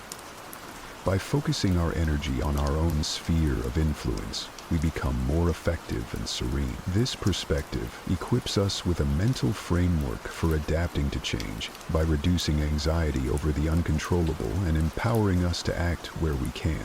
Moreover, adapting to change means maintaining an internal steadiness despite external fluctuations. Marcus Aurelius, a Roman emperor and Stoic philosopher, advised us to be like a rocky promontory against which the waves constantly break. It stands firm while the turmoil of the sea falls still around it. This image is a powerful metaphor for Stoic resilience, the ability to maintain composure and clarity of judgment no matter how stormy life gets. This stability doesn't come from rigidity but from a deep understanding of and engagement with the natural flow of life. Practically, adapting to change involves continual self-assessment and adjustment. Stoicism promotes an ongoing dialogue with oneself, a kind of internal audit on how we are responding to daily changes and challenges. Are we reacting emotionally or are we responding thoughtfully? Are our actions consistent with our values? This reflective practice not only helps in managing immediate changes, but also in anticipating and preparing for future ones. Adapting to change in a Stoic sense means viewing each new circumstance as an opportunity for development. Every change, whether perceived as positive or negative, brings lessons and chances to refine our virtues, such as wisdom, justice, courage, and temperance. For instance, a sudden hardship might provide an opportunity to practice fortitude and compassion, while an unexpected success might test and strengthen our humility and generosity. This isn't about making rigid plans that resist change, but rather about setting a course guided by our deepest values and virtues, ensuring that each step we take is intentional and meaningful. The Stoics often spoke about the importance of living with a purpose that transcends daily fluctuations and distraction. They argued that without a clear long-term vision, we are at the mercy of external events and impulses, tossed about like a ship without a rudder. A well-defined vision acts as this rudder, helping us navigate life's complex waters with direction and foresight. In practical terms, developing a long-term vision involves reflecting on what truly matters to us, what we value most in life, what kind of person we wish to become, and how we can contribute to the world around us. This vision should be resilient, capable of adapting to changes without losing sight of the overarching goals. For example, you might envision yourself as a lifelong learner, committed to personal growth and the betterment of society.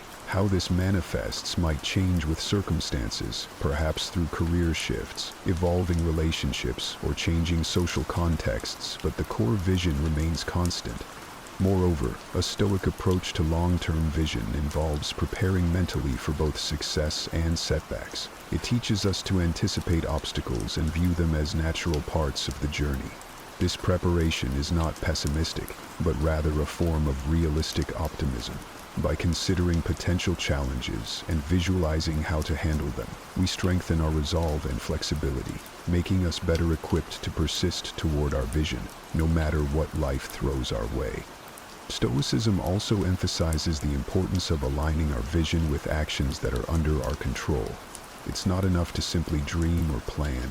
We must also take concrete, consistent steps toward realizing our vision.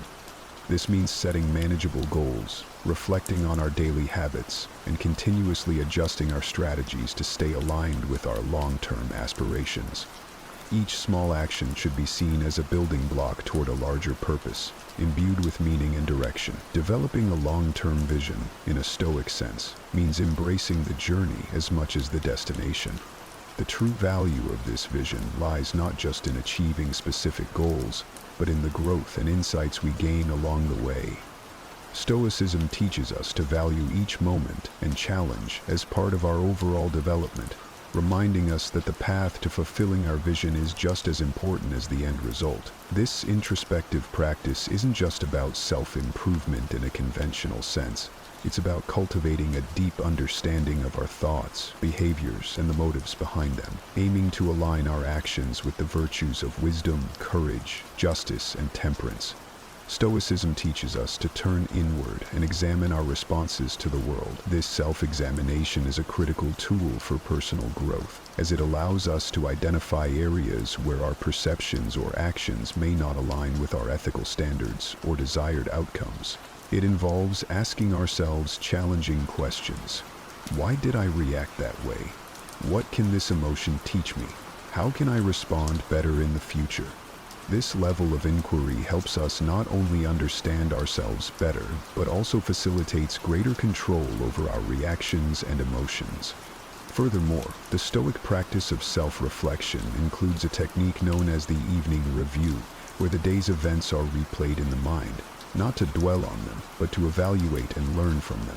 This practice encourages a kind of daily mental cleanup, ensuring that we remain vigilant and conscious of our progress toward our personal goals.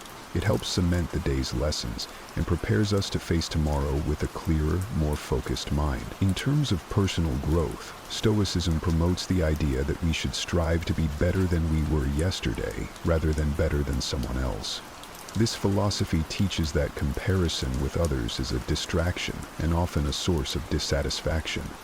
Instead, by focusing on our own path and progress, this inward focus fosters not only self-improvement but also self-acceptance, acknowledging that while perfection is unattainable, continuous improvement is both achievable and deeply fulfilling. Additionally, Stoicism doesn't shy away from the discomfort that often accompanies growth. It acknowledges that real growth can be challenging and uncomfortable, as it requires us to confront truths about ourselves that we may prefer to ignore. However, it also reassures us that this discomfort is a natural part of developing virtue and character. Each challenge and every discomfort is an opportunity to practice Stoic virtues, strengthen our resolve, and enhance our capacity for compassion and understanding. Personal growth and self-reflection in a Stoic context mean living consciously, deliberately, and ethically. They involve a continuous dialogue between our inner selves and the external world, allowing us to navigate life not as passive recipients of our circumstances but as active, ethical participants, shaping our lives with intention and integrity. Every hardship presents an opportunity to practice virtues like patience, endurance, and resilience. For instance, when we face a personal setback, we are given a chance to practice perseverance. When we encounter injustice, we have an opportunity to cultivate fortitude and advocate for fairness. The Stoics saw these moments as exercises, much like a runner uses hills to build strength.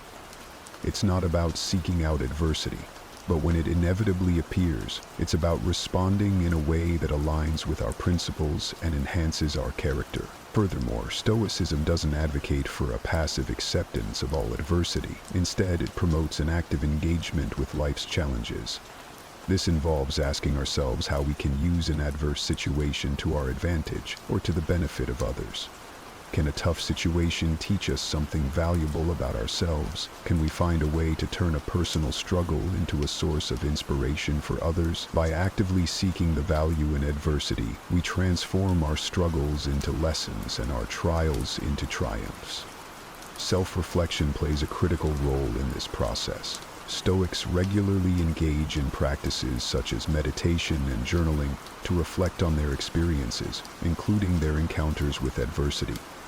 This isn't about ruminating over what went wrong, but about extracting actionable insights that can lead to personal improvement and better outcomes in the future. This reflective process helps internalize the lessons learned from adversity, ensuring that each challenge faced contributes to a deeper understanding and a more resilient self. Moreover, utilizing adversity involves embracing a certain level of detachment from external conditions. Stoics strive to maintain inner tranquility regardless of external circumstances by focusing on what they can control, their responses and their attitudes. This detachment doesn't mean not caring about outcomes. Rather, it's about not being emotionally overwhelmed by them. It allows us to face life's ups and downs with equanimity and act according to our values regardless of the situation. Utilizing adversity in a Stoic sense means transforming every challenge into a stepping stone toward greater wisdom and a more virtuous life. It encourages us to not only survive our struggles, but to use them as fuel for our philosophical journey, enhancing our ability to live a fulfilling and impactful life. In doing so, we not only better ourselves, but also potentially provide a beacon of hope and strength for others facing their own adversities. Leadership and influence are not about wielding power over others, but about leading by example and inspiring those around you with your virtue and integrity. Stoicism teaches that true leaders are those who govern their own lives with wisdom and justice, and whose actions encourage others to do the same. This approach to leadership emphasizes personal character and ethical behavior as the foundation of genuine influence. In Stoic thought, leadership starts with self-mastery. Before one can effectively lead others, one must be in command of oneself. This means practicing self-discipline, managing one's emotions, and making decisions that reflect a commitment to the common good rather than personal gain. It involves cultivating virtues like courage, temperance, prudence, and justice. A Stoic leader models these virtues, demonstrating through their own behavior how to live a good life. Their influence, therefore, is not enforced through authority, but naturally radiates out, compelling others by the example they set. Moreover, Stoicism holds that effective leadership is about contributing to the well-being of others and the community as a whole. It's about service rather than status. This perspective encourages leaders to focus on how they can help others grow and succeed, fostering an environment where the team or community can thrive. By prioritizing the needs and welfare of others, Stoic leaders build trust and loyalty, which are essential for any influential. Communication also plays a critical role in Stoic leadership. A Stoic leader communicates clearly, honestly, and with the intent to enlighten and improve the situations they are involved in. They listen attentively, seek to understand different perspectives, and respond thoughtfully. This open and respectful communication style not only helps in resolving conflicts and finding common ground, but also strengthens the leader's influence by establishing them as fair and reliable. Another important aspect of leadership in Stoicism is adaptability, the ability to remain steady in the face of change and uncertainty. Stoic leaders recognize that they cannot control all external events, but they can always control their responses. This resilience enables them to guide others through crises and challenges with calmness and clarity, providing a stable anchor for their team or community. Stoic leadership involves lifelong learning and reflection. Stoic leaders are committed to their own personal growth and are continually seeking knowledge and wisdom that can enhance their leadership skills and ethical understanding. They are reflective about their actions and open to feedback. always looking for ways to improve and better serve their community. This is an essential part of Stoic practice, allowing you to pause, assess, and recalibrate your path according to the principles and values you hold dear. It's about looking back, not just to reminisce or regret, but to understand and learn. This introspective process is crucial because it helps you appreciate the distance you've traveled, acknowledge the lessons learned, and use that knowledge to shape a more purposeful future. Stoicism teaches us to view life as a series of opportunities for growth. Every experience, whether deemed successful or fraught with challenges, carries with it valuable lessons. By reflecting on these experiences, we engage in a thoughtful analysis of our actions and decisions, discerning whether they align with the Stoic virtues of wisdom, justice, courage, and temperance. This isn't about judging ourselves harshly, but about approaching our past with a compassionate and constructive mindset that is keen on continuous improvement. In this reflection, consider the times when you faced adversity. How did you respond? Did you react with frustration and anger, or did you find a way to remain composed and make reasoned decisions? Each instance provides insight into your character and resilience, offering clues on areas where you might strengthen your Stoic practice. Similarly, reflect on your moments of joy and success. These too can teach you about who you are and what matters most to you, reinforcing your commitment to those values. Furthermore, reflecting on your journey involves acknowledging the transient nature of life, a key Stoic concept. Everything, our successes, failures, joys, and sorrows, is temporary and must be appreciated in the moment, yet held loosely as we move forward. This awareness fosters a deep sense of gratitude for the present and a readiness to face the future, no matter what it may bring, with open arms and a willing heart. Finally, sharing your reflections can be incredibly powerful, not just for your own growth, but also as a way to influence and inspire others. By discussing your journey, you contribute to a broader dialogue about how to live a good life, encouraging others to reflect on their own paths and perhaps discover the Stoic way for themselves. Throughout our lives, we encounter myriad situations where our resolve, patience, and endurance are tested. Whether it's a career path that no longer aligns with our core values, a relationship that has run its course, or any environment that stifles our growth rather than fostering it, the question of whether to stay the course or cut our losses is a universal struggle. Think about the last time you felt stuck or conflicted about leaving a challenging situation. Was there a voice inside you suggesting it might be time to move on? Yet another voice urging you to stay and fight harder? This inner conflict is not just about making a choice, it's about understanding the deeper values and principles that guide our decisions. Now let's introduce a fascinating perspective that can shed light on this topic: Stoicism. The Stoics, ancient philosophers who preached the virtues of wisdom, courage, justice, and temperance, provide a powerful framework for tackling our dilemma. They taught the importance of distinguishing between what is within our control and what lies beyond it. In facing a situation where we feel powerless or diminished, Stoicism asks us to question, can we influence the outcome? If not, might our energies be better directed elsewhere? Stoicism also teaches us about the concept of preferred indifference, external things that are nice to have but not essential to our core happiness and virtue. When we agonize over whether to walk away, we often fear losing these preferred indifferences. But by anchoring ourselves in Stoic wisdom, we can view our situation with greater clarity and equanimity, focusing on our inner character and what truly matters.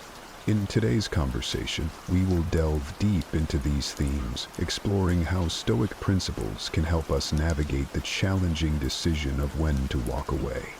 We'll discuss how to recognize when perseverance turns into self-sabotage, how to differentiate between meaningful struggle and needless suffering, and how to embrace the liberating act of letting go when it serves our greater good.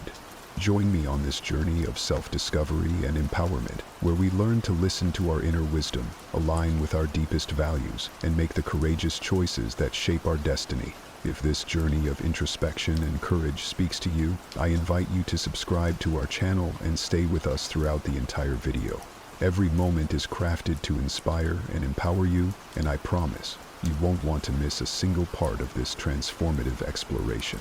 So grab a cup of tea, settle in, and let's start this meaningful conversation together. When we talk about walking away, what images or scenarios come to your mind? Is it quitting a job that drains your spirit day after day? Is it ending a relationship that's lost its warmth and become a source of constant pain? Or perhaps it's stepping back from a long-cherished dream that, despite your best efforts, remains frustratingly out of reach. The decision to walk away can manifest in countless aspects of our lives, each with its unique challenges and implications. Yet at the heart of these decisions is a common thread: the recognition that something fundamental is misaligned with our well-being and potential for growth. But why is making this decision so fraught with difficulty and hesitation?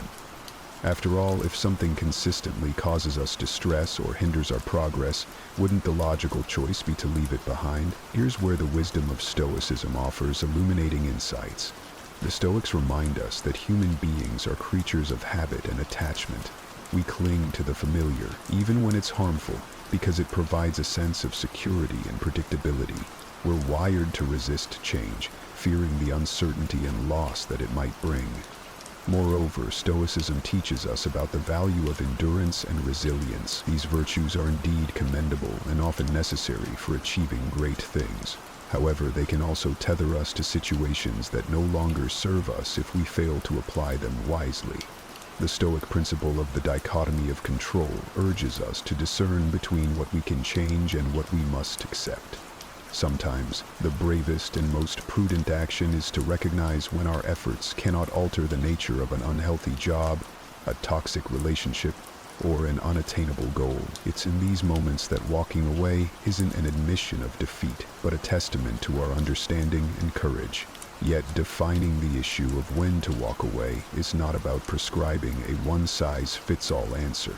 It's about encouraging a deep personal inquiry into our lives.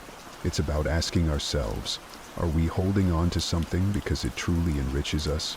Or are we driven by fear, inertia, or misplaced loyalty? Are we sacrificing our peace and potential for the sake of an illusory security or a misguided sense of duty? Stoicism teaches us to focus on living in harmony with nature, which includes our own nature, understanding our emotions and responding to life's challenges with virtue and reason. But how does this relate to knowing when to walk away? At its core, Stoicism helps us differentiate between what we can control and what we cannot. It encourages us to invest our energy wisely, focusing on our actions, attitudes, and responses rather than external outcomes beyond our control. Consider a situation where you're faced with persistent unhappiness or frustration. Perhaps it's a job that conflicts with your values or a relationship that's become toxic. Stoicism would urge you to ask, can I change this situation? Do I have power over these external circumstances? If the answer is no, the philosophy would then guide you toward accepting what you cannot change and contemplating whether staying in the situation aligns with living a virtuous and contented life. Now let's weave in another Stoic concept, the idea of amor fati, or love of fate. This principle encourages us to embrace whatever life throws at us, finding the opportunity for growth and learning in every situation. However, loving our fate doesn't mean resigning ourselves to endure unnecessary suffering or clinging to situations that diminish our well-being. Instead, it's about recognizing when our struggles serve a purpose and when they merely hold us back from realizing our potential. Through a Stoic lens, walking away is not about escaping challenges or shirking responsibility. It's about making a reasoned choice to direct our lives toward what is truly good for us, which sometimes means letting go of what we cannot change to focus on what we can. It's a testament to our ability to act with wisdom and courage, honoring our nature by seeking environments and relationships that allow us to flourish. As we further explore these theoretical perspectives, we'll delve into specific Stoic teachings and how they can inform our decisions at life's crossroads. We'll discuss how embracing Stoic virtues, wisdom, justice, courage, and moderation can empower us to make choices that resonate with our deepest values and aspirations. Have you ever heard the saying, experience is the best teacher? Well, it's true. Learning from real-life situations can profoundly impact our understanding and decision-making. When we muster the courage to walk away from situations that no longer serve us, we're not just turning our backs on something, we're stepping forward into new possibilities. But what exactly are these benefits? How does walking away open up avenues for personal growth and happiness? And how does Stoicism, with its deep roots in wisdom and virtue, help us appreciate these benefits even more? Firstly, walking away can lead to a profound sense of liberation. Imagine the weight lifting off your shoulders when you finally release a burden you've been carrying, perhaps a toxic relationship, a stifling job, or an unattainable goal. This newfound freedom allows you to breathe, to realign with your core values, and to invest your energy in pursuits that truly resonate with your authentic self. Stoicism teaches us the value of freedom, not as an external condition, but as an internal state of being. By choosing to walk away, we exercise our freedom to choose our path, embodying the Stoic ideal of living in accordance with nature, our own true nature. Moreover, walking away can catalyze personal growth and self-discovery. It's often in the aftermath of a difficult departure that we learn the most about ourselves, our resilience, our values, our desires. These insights are invaluable, shaping our character and guiding our future choices. Stoicism encourages us to view every experience as an opportunity for learning and growth. Thus, when we walk away from a negative situation, we're not just escaping negativity. We're embracing the chance to develop virtues like wisdom, courage, and temperance, which are central to a well-lived life. Another significant benefit is the opportunity to cultivate healthier relationships and environments. By leaving a toxic situation, we create space for more positive and nourishing connections to enter our lives. Whether it's finding colleagues who support and inspire us, friends who uplift and understand us, or partners who respect and cherish us, walking away sets the stage for more fulfilling interaction. In Stoicism, the concept of oikeiosis refers to the natural inclination to connect with and care for others, suggesting that fostering healthy relationships is essential to our well-being and moral development. Lastly, walking away can reaffirm our agency and self-respect. Making the decision to leave, especially in difficult circumstances, is a powerful assertion of our worth and autonomy. It's a declaration that we value ourselves enough to walk away from anything that diminishes us. Stoicism teaches us to find our self-worth not in external accolades or possessions, but in our capacity to live virtuously. By choosing to walk away from situations that conflict with our values, we honor our intrinsic dignity and cultivate a sense of inner peace and self-assurance. As we explore these benefits, I encourage you to consider them in the context of your own life. Reflect on the times you've had the courage to walk away and how those choices have shaped your path. And if you're currently facing a crossroads, contemplate how these insights might inform your decision. Remember, walking away isn't just about what you leave behind. It's about the journey ahead and the growth, freedom, and fulfillment that await when you choose the path that's right for you. Deciding to walk away is rarely straightforward. It's a path fraught with challenges and complexities, each demanding our courage, reflection, and discernment. But what exactly makes this decision so daunting? And how can Stoic philosophy help us navigate these turbulent waters with greater clarity and resilience? One of the foremost challenges is the emotional turmoil associated with walking away. Whether it's guilt, fear, regret, or sadness, a whirlwind of emotions can cloud our judgment and hinder our ability to make a decision aligned with our best interests. Stoicism, however, offers a valuable perspective. It teaches us to observe our emotions without being overwhelmed by them. By acknowledging our feelings and understanding their transient nature, we can make reasoned choices rather than reactive ones. The Stoics emphasize the importance of apatheia, a state of inner tranquility achieved by managing our passions and maintaining a rational perspective. This doesn't mean becoming emotionless, but rather developing the emotional resilience to face difficult decisions with composure and clarity. Another significant challenge is the fear of the unknown. Walking away often means stepping out of our comfort zone and into uncertain territory. What lies ahead? Will we regret our decision? Such questions can be paralyzing. Yet Stoicism encourages us to embrace uncertainty as an inherent part of life. It teaches us to focus on the present, doing our best with what's within our control and accepting what's beyond it. By cultivating a sense of detachment from outcomes, what the Stoics call ataraxia, or undisturbedness, we can overcome the fear of the unknown and move forward with confidence in our ability to adapt and thrive, regardless of circumstances. Moreover, societal expectations and pressures can make it difficult to walk away. We may worry about judgment from others, disappointing those we care about, or defying cultural norms. Here, Stoicism reminds us of the importance of living according to our own values and judgments, rather than being swayed by external opinions. The Stoic principle of autonomy asserts our right to govern ourselves, making decisions based on our reasoned understanding of what's good and right. By honoring our inner compass and standing firm in our convictions, we can navigate societal pressures with integrity and authenticity. Lastly, there's the challenge of letting go of what we've invested, our time, energy, emotions, or resources. This is where the Stoic concept of impermanence can guide us. Recognizing that everything is subject to change and loss helps us loosen our grip on the status quo and make peace with the necessity of moving on. It encourages us to find fulfillment not in external circumstances, but in our capacity to live virtuously, irrespective of our situation. As we consider these challenges and considerations, let's reflect on how Stoicism not only illuminates the obstacles we face, but also empowers us to confront them with wisdom, courage, and equanimity. Remember, the decision to walk away is a deeply personal and often difficult one, but by anchoring ourselves in Stoic principles, we can approach it with greater clarity, strength, and a sense of peace, knowing that it's a step toward honoring our true selves and cultivating a life of genuine flourishing. As we ponder the decision to walk away, it's essential to navigate this crossroad with both heart and mind. Making such a choice can be daunting, yet with the right guidance and a Stoic mindset, we can approach this decision with clarity and confidence.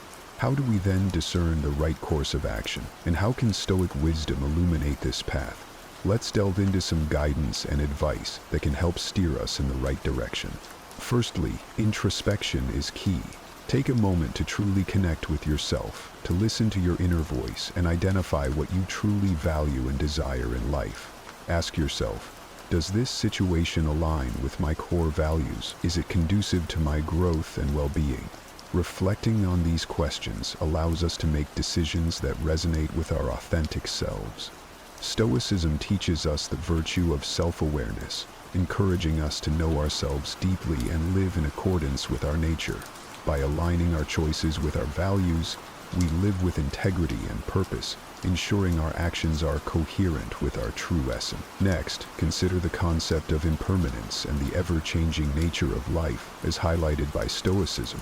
Acknowledge that both staying and walking away will lead to new experiences and challenges. Embrace the idea that change is an integral part of growth and development. When contemplating walking away, remind yourself that new beginnings are often hidden in endings. By accepting the flow of life, you can move forward with a sense of peace, understanding that change brings opportunities for learning and transformation. Moreover, engage in a reasoned analysis of your situation. Stoicism doesn't advocate for rash or emotion-driven decisions. Instead, it encourages us to use our faculty of reason to evaluate our circumstances logically. Consider the pros and cons, the potential outcomes, and the impacts of your decision. Seek advice from trusted individuals who can offer different perspectives, but remember, the final choice is yours. As Stoics, we are reminded of the importance of using our judgment and reason to navigate life's challenges, ensuring our decisions are well considered and rational. Another piece of Stoic advice is to prepare mentally for the consequences of your decision. Visualize the scenarios that might unfold from both staying and walking away. Practice negative visualization, a Stoic exercise where you contemplate the worst-case scenarios to reduce anxiety about the future and build resilience.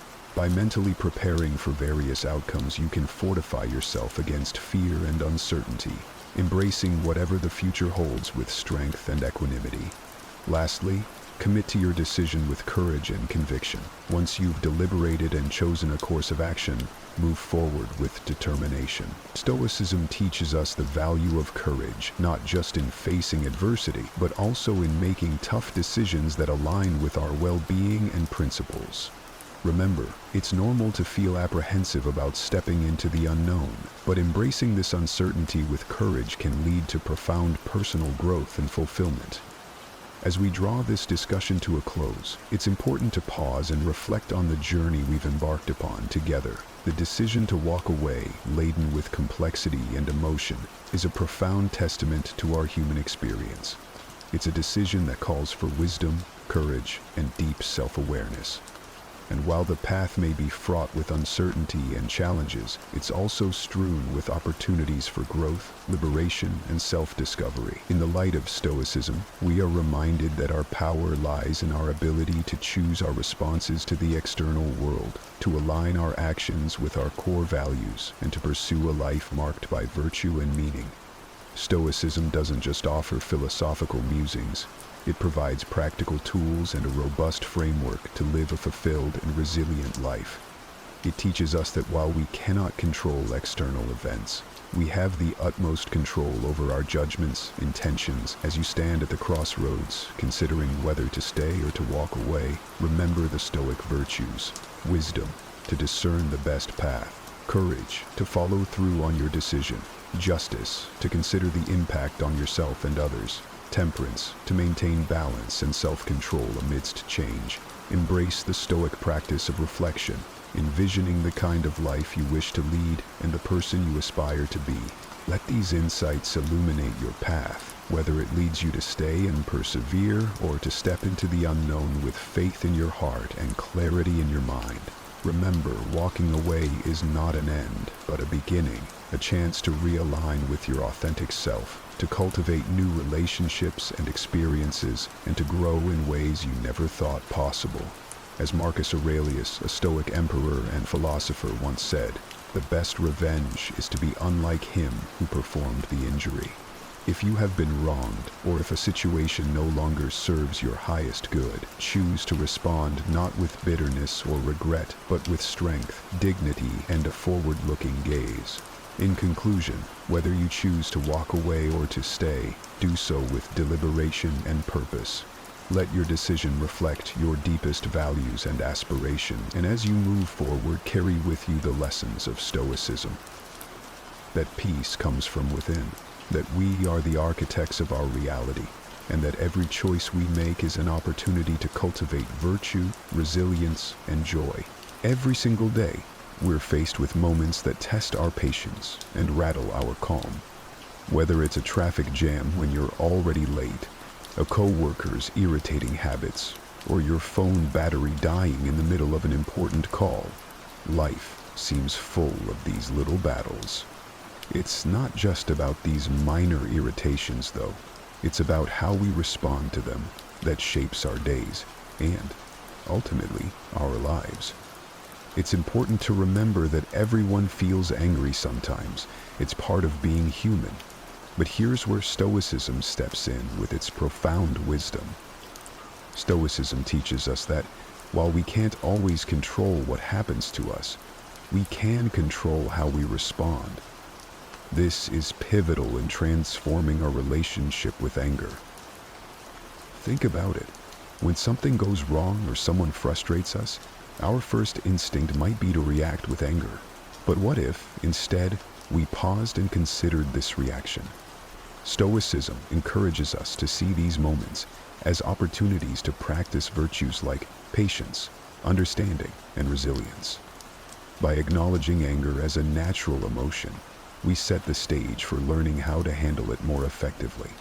The Stoic philosophers like Epictetus and Marcus Aurelius often discuss the concept of not being swayed by external events, but instead focusing on our internal responses. They believe that our emotions, including anger, come from our judgments about events, not the events themselves. So, when we feel angry, it's often because we're placing a particular value or judgment on what's happened. This understanding opens up a powerful opportunity for us. Each time we feel anger rising, we can ask ourselves, what judgment am I making about this situation? Is there another way to view it?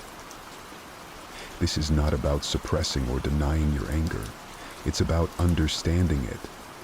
By getting to the root of what triggers our anger, we can start to change our responses.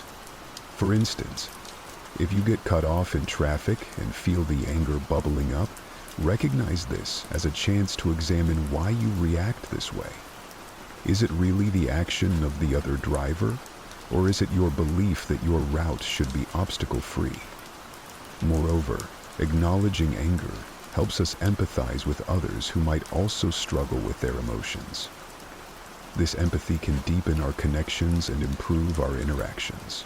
It's about compassion, both for ourselves and for others, as we navigate the complexities of human emotions.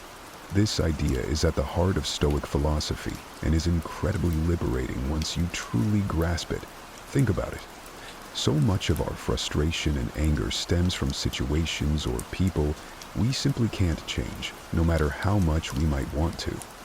The Stoics, like the wise Marcus Aurelius, taught that the real power lies in recognizing the difference between what we can control and what we can't. You control your thoughts, your decisions, and your actions. That's it. Everything else is more or less out of your hands.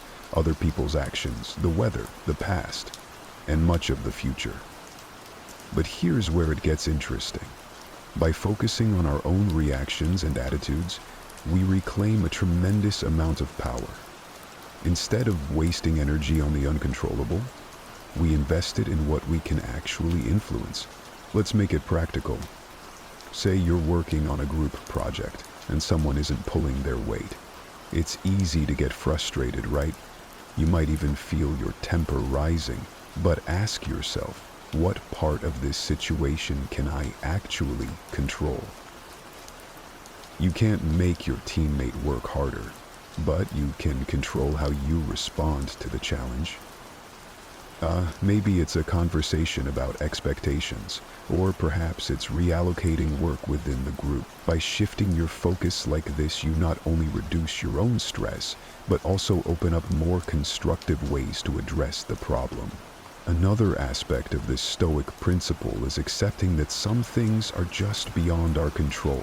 This acceptance doesn't mean resignation. It means understanding where our power truly lies. It's about not letting external events dictate your peace of mind. For instance, if you're stuck in traffic and getting irritated because you're going to be late, pause and think, can I control the traffic? No. But what can you control? Your reaction. Maybe you turn on an audiobook or some calming music, or use the time to think through your day.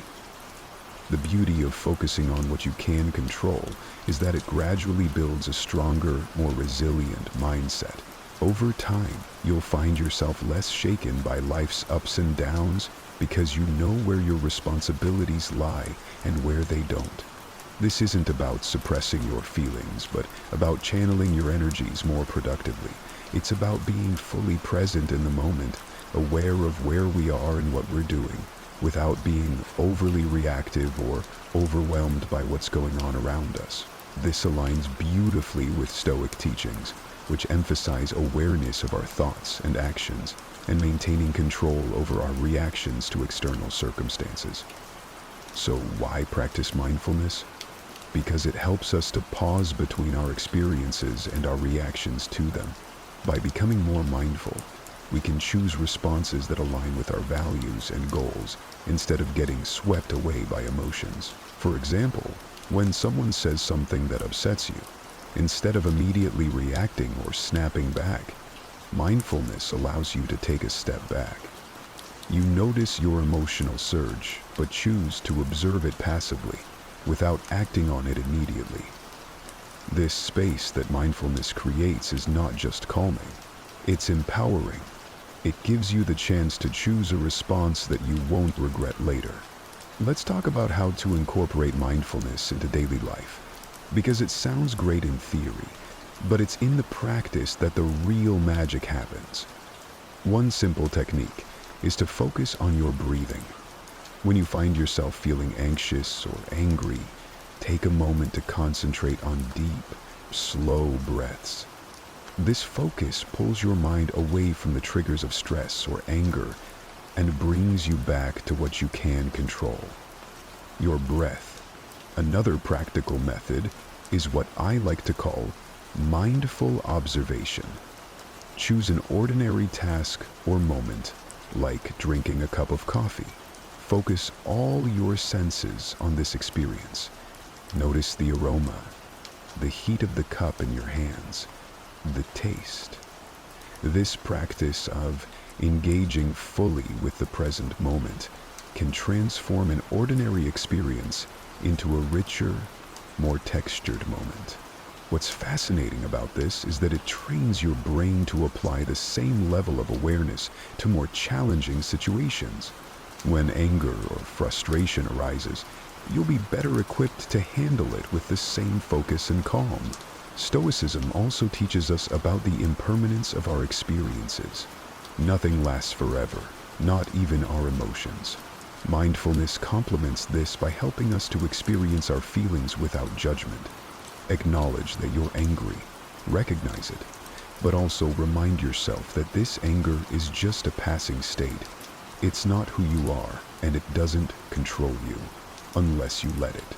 The idea that everything changes and nothing lasts forever is a universal truth that can help us navigate life's ups and downs with more grace and less frustration. It's about understanding that our circumstances, emotions, and even our thoughts are constantly in flux, and learning to embrace this constant state of change rather than resisting it. Think about how often we get upset because things didn't go as planned. Maybe it was a job promotion that didn't come through, a relationship that ended unexpectedly, or a sudden change in our health. Our first reaction might be to resist these changes, to get angry or sad. But Stoicism invites us to look at these situations differently, through the lens of impermanence. When we truly grasp that nothing is permanent, we start to realize that our anger or disappointment is also temporary. This doesn't diminish the importance of our feelings, but gives us a more balanced perspective on them. Embracing impermanence allows us to live more in the present and worry less about the past and the future.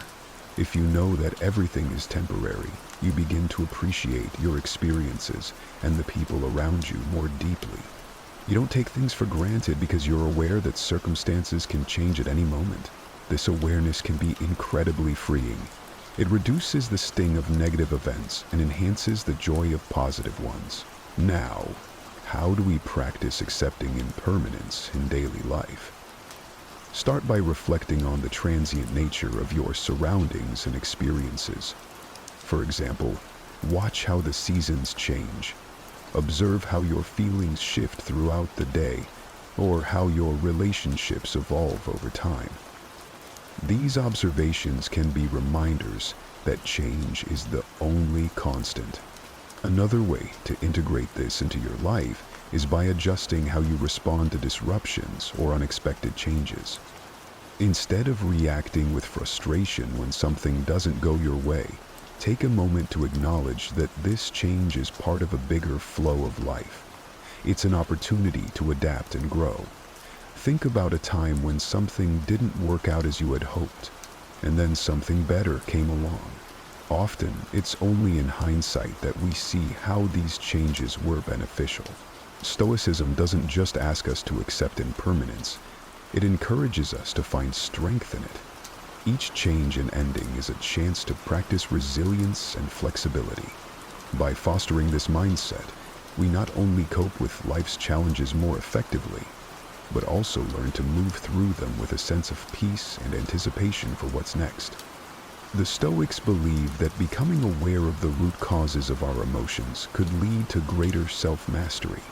When we understand our emotions, we are better equipped to respond to life's challenges in ways that are aligned with our values and goals, rather than simply reacting out of habit or impulse. Every emotion we experience, whether it's anger, joy, sadness, or fear, is triggered by our perception. For example, if you feel angry when someone interrupts you while speaking, it's worth exploring why. Is it because you feel disrespected? Or perhaps it reflects a deeper insecurity about your voice being heard. By digging into these questions, you can begin to understand not just your reactions, but also the beliefs and values that underlie them. This understanding is crucial because it gives you the opportunity to change your perceptions and consequently the way you feel. Stoicism teaches us that our emotions are predicated on our judgments. The good news is that judgments can be examined and changed. So when you feel a strong emotion, try to step back and ask yourself, what am I believing right now? Is this belief true? Is it helpful? This kind of questioning can be very powerful. It allows you to shift your perspective and choose a different emotional response, one that serves you better. For instance, if you're feeling anxious about a work presentation, it might be because you believe that you must perform perfectly in order to be respected. But is this really true? Likely, your colleagues value your effort and sincerity more than perfection. Recognizing this can alleviate some of your anxiety and help you approach the situation with more calmness and confidence. Practically speaking, journaling can be an incredibly effective tool for understanding your emotions. By writing down what you feel and exploring why you feel it, you can uncover patterns and triggers that you might not be aware of otherwise. This reflection not only helps in the moment, but also builds a sort of emotional intelligence over time that can make you more resilient and adaptable. Another approach is to discuss your feelings with someone you trust, a friend, a family member, or a mentor. Speaking about your emotions can provide new insights and perspectives that you might not have considered. It's often through dialogue that we come to new understandings about ourselves and our relationships. Embracing the Stoic approach to emotions isn't about suppressing what you feel. On the contrary, it's about engaging with your emotions in a proactive and reflective way. It's about taking control of the narrative of your inner life. By understanding your emotions, you're not just reacting to the world, you're actively shaping your experience of it. Stoicism teaches us the value of patience, not just as a way to endure, but as a method to transform our experiences. Patience, according to Stoic philosophy, isn't just about waiting, it's about how we behave while we wait. It's about maintaining our composure and dignity in the face of life's delays and challenges, understanding that these are often outside our control. In our daily lives, we encounter countless situations that can trigger impatience, from a slow-moving line at the grocery store to a traffic jam or a delayed response from a colleague. Our first instinct might be to feel irritated or stressed, but here's where Stoicism comes into play. It encourages us to see these moments as opportunities to practice virtue. Every instance of delay is a chance to exercise patience, to reinforce our ability to stay calm and collected. So, how can we develop patience in practical terms? One effective approach is to adjust our expectations. Often, our impatience stems from a mismatch between our expectations and reality. If we start by acknowledging that delays and obstacles are natural parts of life, we're less likely to get upset when they occur. This doesn't mean lowering our standards, but rather aligning our expectations with the fact that the world won't always operate according to our preferences. Another key method is to use the moments of waiting as opportunities for growth and reflection. If you're stuck in traffic, instead of fuming over the delay, you can turn it into valuable time, listening to an audiobook, practice deep breathing, or simply reflect on your day. This shift in perspective turns a frustrating situation into a productive or relaxing one. Practicing mindfulness is also a powerful ally in developing patience. By being present in the moment and fully engaging with it, we can distance ourselves from the feelings of urgency and restlessness that often accompany waiting. Mindfulness helps us cultivate a peaceful state of mind that buffers us against the stirrings of impatience. Stoicism not only advocates for patience, but also for understanding the impermanence of our current state. Remembering that this too shall pass can help us endure unpleasant situations, whether it's waiting for a delayed flight or enduring a long recovery from an illness. The knowledge that it is temporary makes it more bearable. Finally, celebrating small victories is crucial in developing patience. When you manage to stay calm during a situation that would normally make you impatient, acknowledge and reward yourself for this achievement. This reinforces the behavior and makes it more likely to become a habit. This is one of those transformative experiences that not only changes the way we relate to others, but also profoundly affects our inner peace. Forgiveness in the Stoic sense is not about condoning wrongdoings or forgetting the harm done. It's about freeing ourselves from the emotional burden that comes from carrying grudges. Forgiveness requires a strong sense of self-awareness and control over one's emotions, qualities that Stoics strive to develop. It involves recognizing that our anger and hurt, while natural and valid responses to perceived injustices, are ultimately within our control. This doesn't mean that the process is simple or immediate. Forgiveness can be challenging. It often requires a deliberate, concerted effort to let go of deep-seated feelings of injustice. Consider the power that comes from deciding not to allow someone else's actions to disturb your inner tranquility. This is the essence of Stoic forgiveness. It's about making a conscious choice to not let past actions continually affect your present state of mind. This decision helps you reclaim your emotional energy and focus it on more constructive pursuits that align with your values and goals. Now, how do we start practicing forgiveness in everyday life? It begins with the recognition that all humans are fallible, ourselves included. We all make mistakes, sometimes out of ignorance, sometimes out of malice. Reflecting on our own shortcomings can help us develop empathy towards others, making it easier to forgive. Another Stoic practice is to consider the bigger picture. Often, the things we hold on to are not as significant in the grand scheme of our lives. By focusing on our long-term well-being, which is bolstered by peace and harmony, the immediate sting of grievances can be mitigated. Practicing forgiveness also involves actively reframing our narratives. Instead of viewing yourself as a victim, which can perpetuate feelings of anger and helplessness, try to see yourself as a survivor, or even a hero of your story, one who has overcome challenges and emerged stronger. This shift in perspective not only facilitates forgiveness, but also empowers you in your life's journey. Moreover, engaging in meditation or mindfulness exercises can assist in the process. These practices help calm the mind and provide the space needed to process emotions more rationally and less reactively. As you sit quietly and focus on your breath, allow thoughts of forgiveness to enter your mind. Picture those you feel have wronged you and imagine sending them thoughts of goodwill. This doesn't mean you accept the wrong, but you are choosing to release its hold over you. Finally, it's important to understand that forgiveness is a process, sometimes a lengthy one. It doesn't happen all at once, and that's perfectly okay.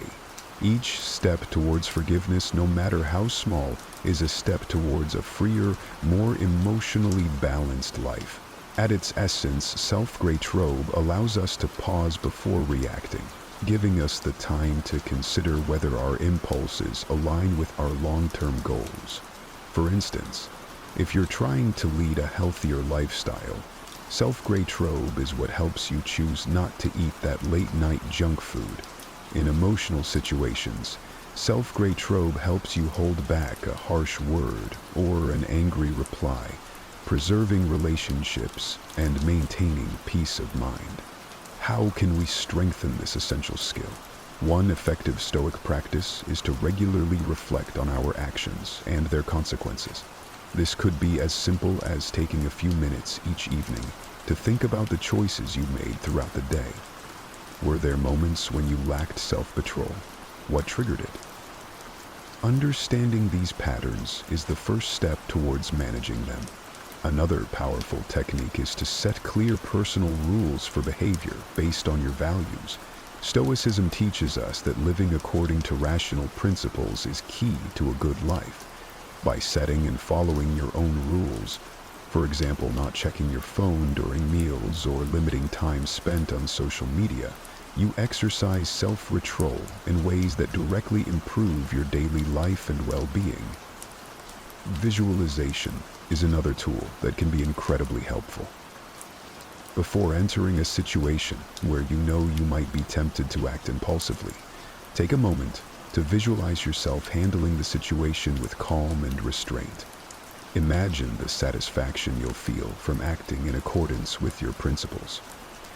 This mental rehearsal can make it much easier to keep your cool in the heat of the moment. It's also beneficial to gradually increase your tolerance for discomfort, which is a big part of what self-control is all about. The Stoics believe that by voluntarily exposing ourselves to discomfort, whether it's cold showers, fasting, or resisting urges, we can strengthen our willpower. These practices teach us that we can endure discomfort and that it's often not as bad as we fear. This realization directly feeds into our ability to exercise self-retreat in more complex emotional or social situations. What is the secret to greatness? I can tell you what it's not. It's not doing nothing. It's not waiting around for a lottery ticket. It's definitely not blaming the world, because blaming the world won't change anything. So what is it? We're going to explain that secret in this video in 5 steps that you can follow right at home. But we didn't discover this. 2,000 years ago, the Stoics did. What they invented and developed was so powerful that it made believers of people as different as Roman emperors and slaves. The world may have changed since then, but the psychological truths that push people to greatness have not. Now, I can't tell you what it takes to achieve greatness in 30 seconds. That's what this video is for. But I can give you a summary of what they found. Our power doesn't lie in controlling the things that happen. It can't, because we can't. Our power lies in mastering our response to the things that happen to us and the circumstances that we can change. And if you can learn to do that, you have solved the problem. Greatness is yours. But not me. It won't work for me. I can hear some of you saying, things never work out for me. My situation is different. I'm here to tell you that it will work for you, if you try. I'm going to give you a plan that will get you there, and here it is in outline form. First, you must focus. Second, you must change your thoughts to change your reality. Third, you must work to achieve a flow state in your life. Fourth, you must act according to your values. Fifth, you must make the world your arena. The most important of these is the first one, focus. Above all and above everything else, you must focus. The great Stoic philosopher Seneca once said, "To be everywhere is to be nowhere." What this means is that when we spread our attention across too many things simultaneously, we aren't present or effective with any of them. Seneca is warning us that multitasking and constant distraction prevent deep engagement. It was true in his time, and it's true in ours. In modern life, when our attention jumps between emails, social media, work tasks, and conversations, we experience only the surface of each without making a meaningful impact. True effectiveness comes from being fully present with one thing at a time. A mind that tries to be everywhere, attending to many tasks at once, ends up being nowhere, not fully engaged with anything. This connects with modern research showing that multitasking reduces cognitive performance and depth of thought. Seneca, in other words, recognized that scattered attention leads to scattered results. You may appear busy, but you accomplish little of significance, and what matters in the world we live in is results. The Stoic approach values depth over breadth, because that's what gets results. Computer science professor Cal Newport calls the ability to focus without distraction deep work, defining it as professional activities performed in a state of distraction-free concentration that push your cognitive capabilities to their limit. This modern concept mirrors what the Stoics practiced as mental discipline. While Newport's research demonstrates that deep work is profitable in today's economy, the Stoics would argue it's always been essential for a well-lived life. The evidence against multitasking keeps building. Research from Stanford University shows that heavy multitaskers perform worse on cognitive control tests and struggle more with filtering relevant information. Each time we switch tasks, we pay what Newport calls an attention residue tax. Up to 40% of our productive capacity is lost in transitions. So it follows that if you stay focused, you'll be up to 40% more effective. How can we reclaim our focus in a world designed to fragment it? Here are practical techniques you can follow to do deep work. Begin with morning intention setting, a practice Marcus Aurelius followed religiously. Before emails and notifications, decide what deserves your deepest attention today. Create distraction-free environments by eliminating what Newport calls shallow work triggers. Silence notifications, close unnecessary tabs, and establish boundaries before you begin to save time. Practice mindful transitions between activities. Rather than immediately jumping between tasks, pause briefly to reset your attention, what Epictetus might call preparing the mind for the work at hand. By preparing yourself in this way, you'll set yourself up for success. True greatness in work and character emerges from the discipline of focused attention. But focus alone isn't enough. Once you've mastered your attention, you must direct it toward the right thoughts. This brings us to our second principle, changing your thoughts to change your reality. The Stoics understood that our perceptions shape our experience more profoundly than external circumstances. As Marcus Aurelius wrote, "The happiness of your life depends upon the quality of your thoughts." This insight, that we can transform our reality by transforming our thinking, forms the foundation of what we call cognitive behavioral stoicism, the deliberate practice of regulating your thoughts to improve your life. The practice is straightforward. Whenever you enter a thought spiral, apply the Stoic test. Ask yourself, is this within my control? If the answer is no, practice acceptance. If it's yes, channel your energy toward constructive action instead of rumination. There's a modern psychological technique with a similar orientation called CBT, short for cognitive behavioral therapy. It's a psychotherapy approach that focuses on identifying and changing unhelpful thinking patterns and behaviors. The premise of CBT is that our thoughts, feelings, and behaviors are interconnected, meaning that negative patterns in any of these areas can create and maintain psychological distress. To fix ourselves, we must fix those patterns by focusing on them. CBT helps people develop more helpful ways of thinking and behaving. Here's an example. When something bad happens, most people fall into destructive thought patterns. This always happens to me. Everything is ruined. I can't handle this. The Stoics recognized these as false impressions, judgments that we add to neutral events. If we add them, that means we can also stop adding them. Epictetus taught that it's not what happens to you, but how you respond to it that matters. Consider how differently your day unfolds when you view challenges as opportunities rather than obstacles. This creates a feedback loop of empowerment. When you reframe negative thoughts, your emotional responses shift, your actions become more effective, your outcomes improve. Modern cognitive behavioral stoicism has rediscovered what the Stoics knew. We can question our automatic thoughts and choose more rational interpretations. When we do this, we free ourselves from unnecessary suffering and expand our potential. When we are at our maximum potential, we tend to be in a state of flow, and that leads us to our third principle. You learn to creating the conditions to achieve that flow state. The Stoics understood that true productivity comes from deep and purposeful engagement. This ancient wisdom is backed up by psychologist Mihai Csikszentmihalyi's concept of flow, that optimal state where we're so immersed in a challenging activity that time seems to disappear. Flow represents the perfect balance between skill and challenge. When a task is too difficult, we feel anxiety. When it's too easy, we experience boredom. But in that sweet spot, where our abilities are stretched but not overwhelmed, we achieve a state the Stoics would recognize as ideal functioning.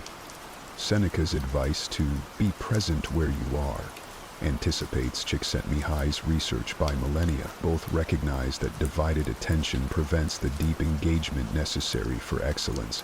Modern research confirms this ancient insight. Flow states correlate with peak performance in everything from athletics to artistic creation. The Stoic discipline of focusing solely on what's in your control is echoed by a key prerequisite for flow: clear goals with immediate feedback. By eliminating distractions, we create the conditions for flow to emerge. Epictetus taught that we should approach each task as if it were our last, bringing full attention to the present moment. This Stoic principle of mindful presence is exactly what Csikszentmihalyi observed in people experiencing flow. Complete absorption in the activity itself, not the results. To cultivate flow in your life, identify your flow triggers, those activities where you lose track of time. Structure your environment to eliminate distractions during these periods. Set clear goals with measurable progress markers. Practice the Stoic technique of premeditatio malorum, anticipating challenges to prepare for potential obstacles before you begin. The Stoics knew that meaningful accomplishment comes not from scattered effort but from focused mastery. In flow theory, we find scientific validation of this ancient idea. Our greatest satisfaction comes when we are fully engaged in meaningful challenges that stretch our capabilities. But what should guide these challenges? What direction should our focused energy take? This brings us to our fourth principle. You must act according to your values. The Stoics believed that true greatness arises from how we live our lives. This is the essence of values-based living, aligning your actions with your highest principles, no matter the circumstance. What matters most is how well you walk through the fire. As the writer Charles Bukowski put it, fortune is fickle, but character is enduring. When you act according to your values rather than impulse or external pressure, you build an unshakable foundation. At the heart of Stoic ethics are the four cardinal virtues: wisdom, courage, justice, temperance. Wisdom means practical judgment, knowing what to do, when to do it, and why it matters. It's distinguishing between what you can and cannot control, then focusing your energy accordingly. Wisdom is learning from every experience, especially failures, which the Stoics saw as powerful teachers. Courage means facing challenges without being paralyzed by fear. Not fearlessness, but acting despite fear when values demand it. As Seneca noted, sometimes even to live is an act of courage. This virtue enables you to bear hardship and to speak the truth, even when silence would be easier. Justice extends beyond legality to treating others with fairness and respect. It recognizes our shared humanity and responsibilities to one another. Marcus Aurelius emphasized this interconnection. What benefits the hive benefits the bee. Justice is seeing that your well-being is shared with others. Temperance is balanced self-discipline, not indulgence, but also not denial. It means moderation. It's mastering your desires rather than being mastered by them. Temperance creates the space between stimulus and response, where wisdom can breathe. The path to greatness requires more than good intentions. It demands that your actions consistently reflect your values, especially when doing so is difficult. As Epictetus taught, don't explain your philosophy, embody it. This brings us to our fifth and final principle. You must make the world your arena.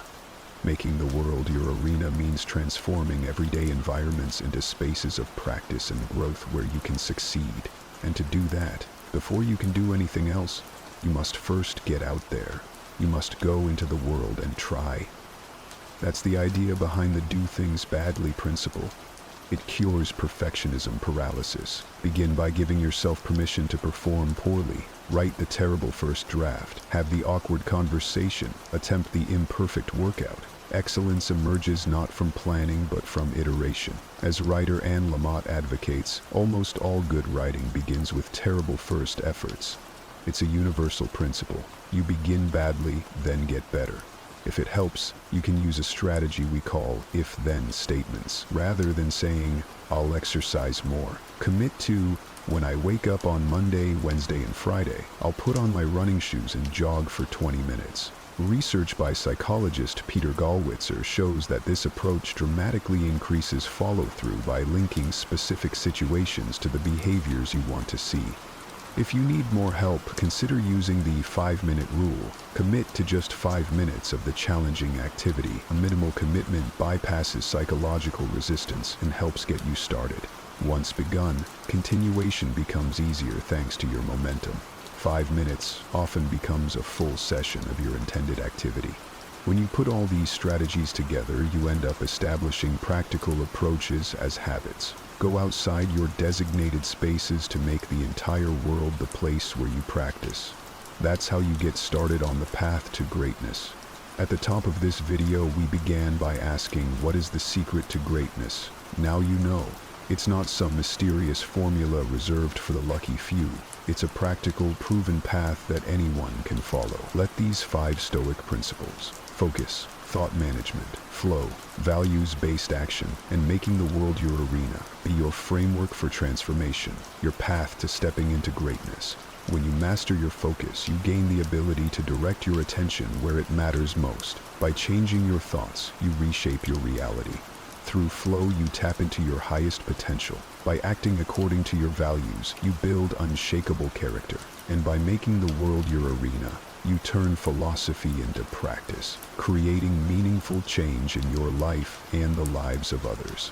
Remember, greatness isn't about perfection, it's about progression. The Stoics understood that we're all works in progress. Every day presents new opportunities to apply these principles, to stumble, to learn, and to grow stronger throughout the process. As Marcus Aurelius reminded himself each morning, when you arise in the morning, think of what a precious privilege it is to be alive, to breathe, to think, to enjoy, to love. So begin today. Start badly if you must, but start. Focus your attention on what truly matters. Challenge your limiting thoughts. Find your flow. Live your values. Make every environment you move through an arena for practicing these timeless principles. The path to greatness lies before you. Now, it's your turn to take that first step. Are you your own boss? Not just at work or on paper, but in every aspect of your life. Because this is a change you can make. You can learn to be fully and completely in charge of your own life. In this video, we'll give you a 6-step plan that will show you how to make it happen. Maybe you're thinking, I can't learn that through a video. My life is complicated. You don't understand. But this plan does work. If you'll commit to taking it seriously, it works because it addresses the one factor that remains constant across every personal struggle: you. Here's what we'll cover in our 6-step system to transform you from a passenger in your life to the commander of your soul. First, we'll start with the reality check that serves as our foundation. Second, extreme ownership, where you stop treating circumstances like a tragedy. Third, ending self-sabotage through decisive action. Fourth, practical Stoic principles for facing the chaos of life. Fifth, crafting a winning plan. And sixth, executing it with daily practices to put it all into action. It won't be comfortable and it won't be easy, but on the other side of this lies the vast, alarming, gorgeous range of possibilities awaiting those brave enough and strong enough to become their own master. Step 1. Face reality without flinching. You must start with honesty as your foundation. Let's be brutally honest. You aren't the master of your life right now, not even close. You've created a gorgeous, idealized mirage of what control looks like. That perfect version of yourself who never procrastinates, never doubts, never surrenders to fear or comfort. But that mirage is precisely what's keeping you stuck. The foundation of self-mastery isn't some inspirational fantasy. It is the courage to look at your life exactly as it is, messy, imperfect, and occasionally disappointing. You weren't put on this earth to create a carefully curated existence, scrubbed clean of all inconvenience and challenge. You are here to experience the full, terrifying range of being human. Every time you flinch away from an uncomfortable truth about yourself, you surrender a piece of your power. Every time you blame circumstances instead of claiming responsibility, you become the passenger in your own life. Every time you convince yourself that someday you'll finally take charge, you're just postponing the moment of actual transformation. The illusion of control is seductive, precisely because it requires nothing of you. It lets you drift in a fantasy where someday, somehow, everything will magically align. The reality of self-mastery demands that you wake up to where you actually are. You can change what you are if you can recognize what that is first. This journey begins with this step. So take inventory. Where have you surrendered your power? Where have you chosen comfort over growth? Where have you been lying to yourself? This isn't about shame. It's about clarity. Because you can't steer a ship if you refuse to acknowledge which way it's actually pointing. And the moment you do is the moment things finally start to get better. Step 2. Extreme ownership. Now that you've faced reality, it's time to take what's rightfully yours, complete ownership of your life. How often do you find yourself playing the lead in your own personal tragedy, the victim of circumstances, bad luck, or other people's actions? This narrative is the single greatest obstacle between you and true self-mastery. Here's the uncomfortable truth. The world isn't. People aren't always kind. Circumstances won't always align with your desires, but that doesn't mean your life is a tragedy, unless you decide to write it that way. The ancient Stoics understood what many of us have forgotten. There's a fundamental dichotomy of control. Some things are within your power and others aren't. The weather, not yours to command. Other people's actions, not yours to control. Global events, outside of your reach. But your responses, your decisions, your focus, these belong entirely to you. When you live in a mental maze of perceived offenses and conspiracies against you, you surrender your power to the outside world. Every finger you point outward drains energy you could be using to build your own strength. Blame makes you smaller, not stronger. Try this exercise. Take 3 recent complaints you've made about your life and transform each into a commitment. My boss doesn't appreciate me. I commit to making my value undeniable. I don't have time for fitness. I commit to prioritizing my health. A bad person cost me an opportunity. I will create my next opportunity. I'm not pretending hardships don't exist. I'm saying you should refuse to surrender your power to them.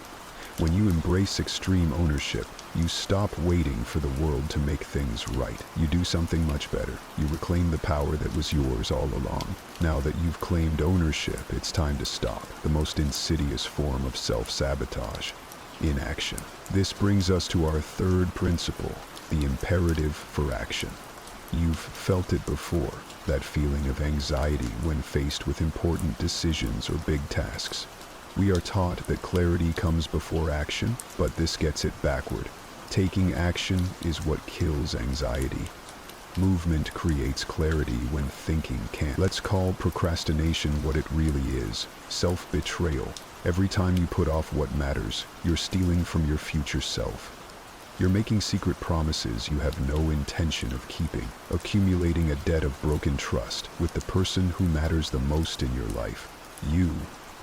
Many take comfort in the myth that preparation equals progress. They research endlessly, plan meticulously, and organize obsessively, mistaking motion for action. But preparation without execution is just stalling. Your perfectly crafted plan means nothing if it stays theoretical. The cure for paralysis isn't perfect action, it's just action. Even imperfect actions create momentum. Momentum creates confidence. Confidence creates results. Here's your exercise. Identify one action that genuinely terrifies you. Something important that you've been avoiding. That terror isn't a warning sign, it's a beacon, pointing directly to where your greatest growth will arise. Now, commit to taking that action within 24 hours, no matter what. Psychologically, your brain will naturally prefer the safety of planning over the vulnerability of doing. But real self-mastery happens in that vulnerable space, where you finally stop preparing to live and start actually living. Your future self is waiting for you to fulfill your promises, so fulfill them and start making good on your promise today. Step 4. Creating your mastery mentality now. that you've committed to action. It's time to develop the mindset that will sustain you as you work to reclaim ownership of all that you are. For most of us, the pursuit of comfort has become a modern religion, but comfort is the enemy of becoming. It lulls you into stagnation while whispering that you're safe. True safety isn't found in avoiding difficulty, it's in becoming the person who can face anything. Let's take stock of what a good life is. We are here to witness wild love and disappointment, unexpected sickness, and eventually death. This isn't pessimism, it's the truth. We face it head-on so that we can move forward. When we accept the full spectrum of existence, we're not held hostage by the fear of what might happen. The ancient Stoics practiced amor fati, the love of fate. This is the radical choice to find beauty and lessons in whatever happens, not because everything is beautiful, but because this perspective gives you power no circumstance can take away. Here's an exercise to help put you back in control of your own life. Identify something you've been avoiding, a situation, an emotion, or a truth. Then, challenge yourself to find genuine beauty in it, if you can. If you can't find beauty, find a lesson, something you can value, the pain that's making you stronger, the rejection that's redirecting you, the uncertainty that's teaching you to trust yourself. Do this to get stronger, as the ancient Stoics did before you. You can prepare for the blows of fate in small ways. For example, start practicing voluntary discomfort, cold showers, fasting, hard conversations, deliberately putting yourself in situations that challenge you. Train your mind to deal with uncertainty and tough situations. In short, in order to master your life, you must master yourself, and you can start by strengthening your responses under stress. True freedom isn't the absence of challenge. You will face challenges in this life. You can't change that, because it's certain. What you can change is how you respond to them, with the help of Stoic wisdom. So focus on that, on developing a self that will triumph over everything, and you will be free. Step 5. Creating a life of freedom. This brings us to our 5th step, creating a life of freedom, a life worth leading. But be warned, to create such a life, some things are going to have to go. True self-mastery requires the courage to cut what doesn't serve you. Most people accumulate commitments, relationships, and obligations until they're suffocating under the weight of their own lives. Being your own master means having the courage to say no, not just to others, but to parts of yourself that keep you small. Look at your calendar, relationships, habits. Which of these truly align with your deepest values? Which are simply the result of drift, people-pleasing, or fear? Past a certain point, freedom doesn't come from adding more to your life. It comes from ruthlessly eliminating what doesn't belong. Any plan you come up with must include strategic abandonment. Identify what you'll stop doing, what relationships you'll gracefully exit, what commitments you'll wind down, because to be truly free, you must reclaim ownership of your time and energy. But be prepared. People who benefit from your current boundaries will resist when you establish new ones. Their discomfort is not your responsibility. Here's your exercise. Create 2 lists. One with everything that energizes you and aligns with your values, and another with everything that drains you or pulls you off course. Keep what is good, but commit to eliminating one item from the second list each week until it's empty. Remember, no one else will set you free. Liberation is an inside job that requires decisive action. The life you want is waiting on the other side of you saying no to the life you... Now it's time for our 6th and final step, the concrete practices that transform this plan into true experience. Self-mastery isn't a destination, it's a practice renewed with each sunrise. Begin each day by setting intentions that serve your highest self, not your most reactive self. The goal here is to choose deliberately. Ask yourself, if I were truly my own master, what would I prioritize today? Then act accordingly. Throughout your day, implement pattern interruptions. When you feel yourself slipping into old habits of blame or avoidance, pause. Take 3 deliberate breaths. This creates the space where choice lives. Without this space, you're like a broken record, running the same programs that have kept you stuck. With space and forethought, you can change. Life will test your resolve with disappointments and setbacks. Remember, you have to express your sadness, you have to mourn, but you can't treat your whole life like it's an unfair tragedy. Feel deeply, then choose wisely. Before sleep, conduct an honest inventory. Where did you lead yourself well today? Where did you abdicate your authority? This is the self-leadership you need to move forward, from the life you're living to the life you want. For the next 30 days, try to implement one practice from each section we've covered. Face one uncomfortable truth each morning. Take ownership of one situation you've been blaming on others. Take one imperfect action that terrifies you. Find beauty in one challenge. Eliminate one drain on your energy. Create one moment of deliberate choice. This is the daily workout regimen for the person determined to become their own master. The unburdened life is built one unburdened day at a time. If you can do this, you can get there. And that is how you become your own master.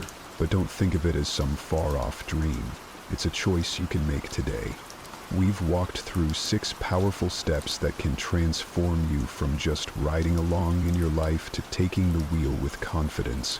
We started with raw honesty, looking at your life without the sugarcoating that keeps you stuck. This truth is your starting point. You can't find your way if you don't know where you're standing right now. So many people run from their truth, hiding in denial instead of finding power in facing reality. But you've chosen the harder, braver path, seeing yourself clearly, with all your strengths and flaws, with eyes wide open. By taking complete ownership, you've stopped seeing life's hard knocks as personal attacks and started seeing them as chances to show your strength. Playing the victim might feel good for a moment, but it leaves you chained to your circumstances instead of rising above them. Every time you blame others, you give away pieces of your power. By owning everything in your life, even the parts that aren't your fault but are now your problem, you take back control. After that, you faced down the near enemy, doing nothing. By understanding that clarity comes from taking action, not just thinking about it, you've broken free from the prison of endless planning and stepped into a world of real achievement. Life rewards movement, not just thinking about moving. Your willingness to act, even when scared, is ultimately what will set you free. Behind that, you have the stoic wisdom you've embraced. This gives you a mindset that finds value in everything that happens, not just the easy stuff. You've learned that choosing discomfort on purpose builds the toughness you'll need when life throws discomfort at you without asking. By learning to love whatever happens, even the hard parts, you've found freedom within your circumstances, whatever they are. When you deliberately cut out what doesn't matter, you take back your time and energy from things that never served your highest goals. This careful pruning ensures that what's left truly matters.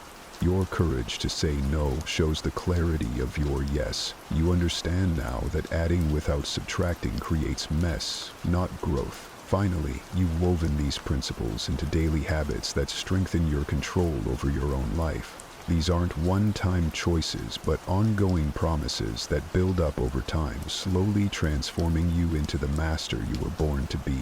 You've made space between what happens to you and how you respond, where your real power lives. And yet, for all this, there will be days when old habits creep back in, when staying comfortable feels better than being brave. In these moments, return to these principles, not with harsh judgment, but with renewed determination. The master falls but refuses to stay down. What sets the master apart isn't avoiding failure, but getting back up every single time. The world won't hand you freedom. You have to claim it through deliberate choices and consistent action. While others drift through life at the mercy of whatever happens, you now have the tools to stand firm in your power. You understand that freedom isn't having no limits, it's choosing how you respond to those limits. True power is about fulfilling the responsibilities you've chosen because they match what matters most to you. It's a journey that never ends. Each day brings new challenges to your mastery, new chances to strengthen your command. But with each conscious choice, each moment of taking responsibility, each brave action, you build momentum toward the life waiting for those brave enough to lead themselves. The question isn't whether you can become your own master.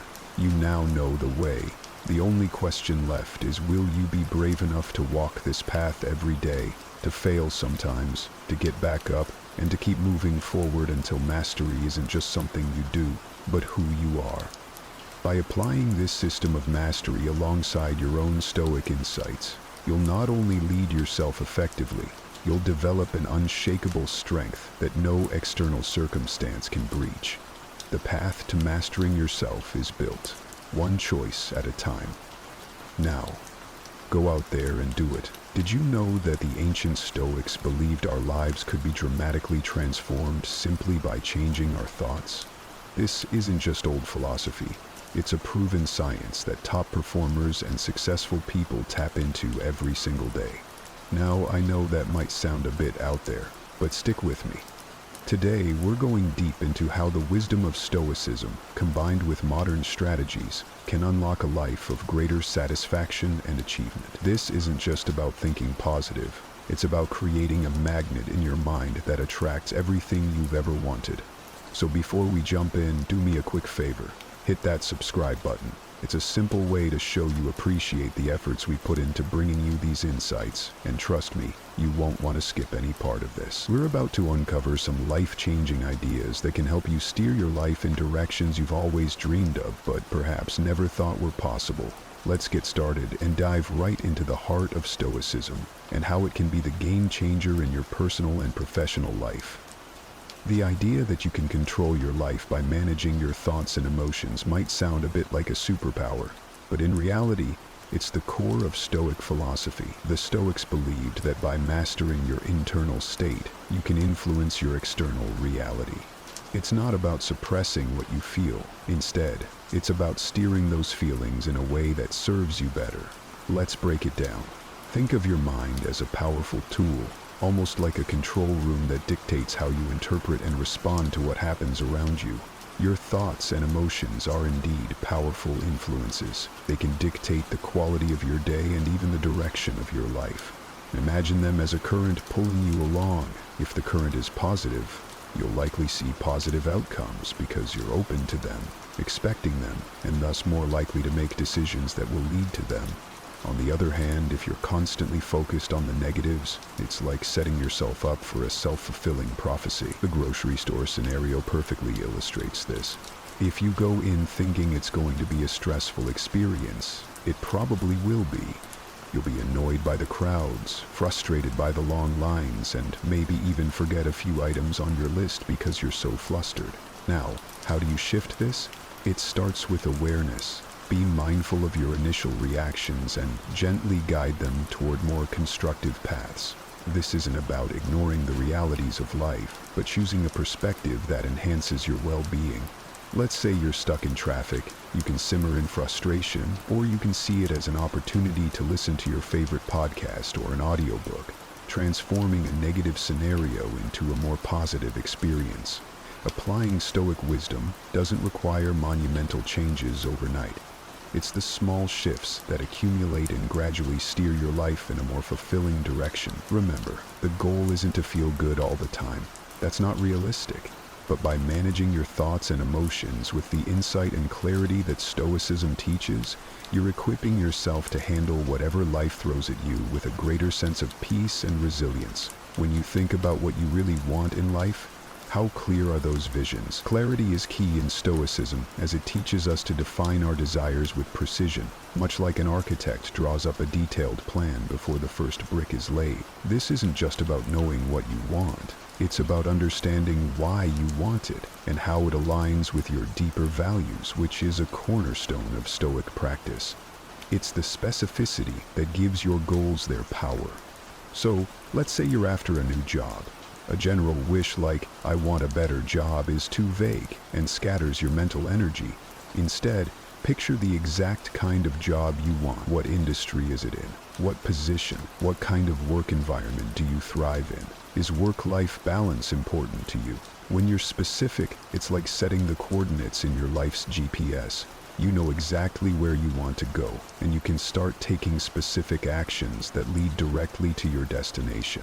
The same principle applies to any area of your life, whether it's improving your health, finding a relationship, or learning a new skill. For example, if your goal is to get healthier, define what that means for you. Does it involve losing weight, building strength, or perhaps running a marathon?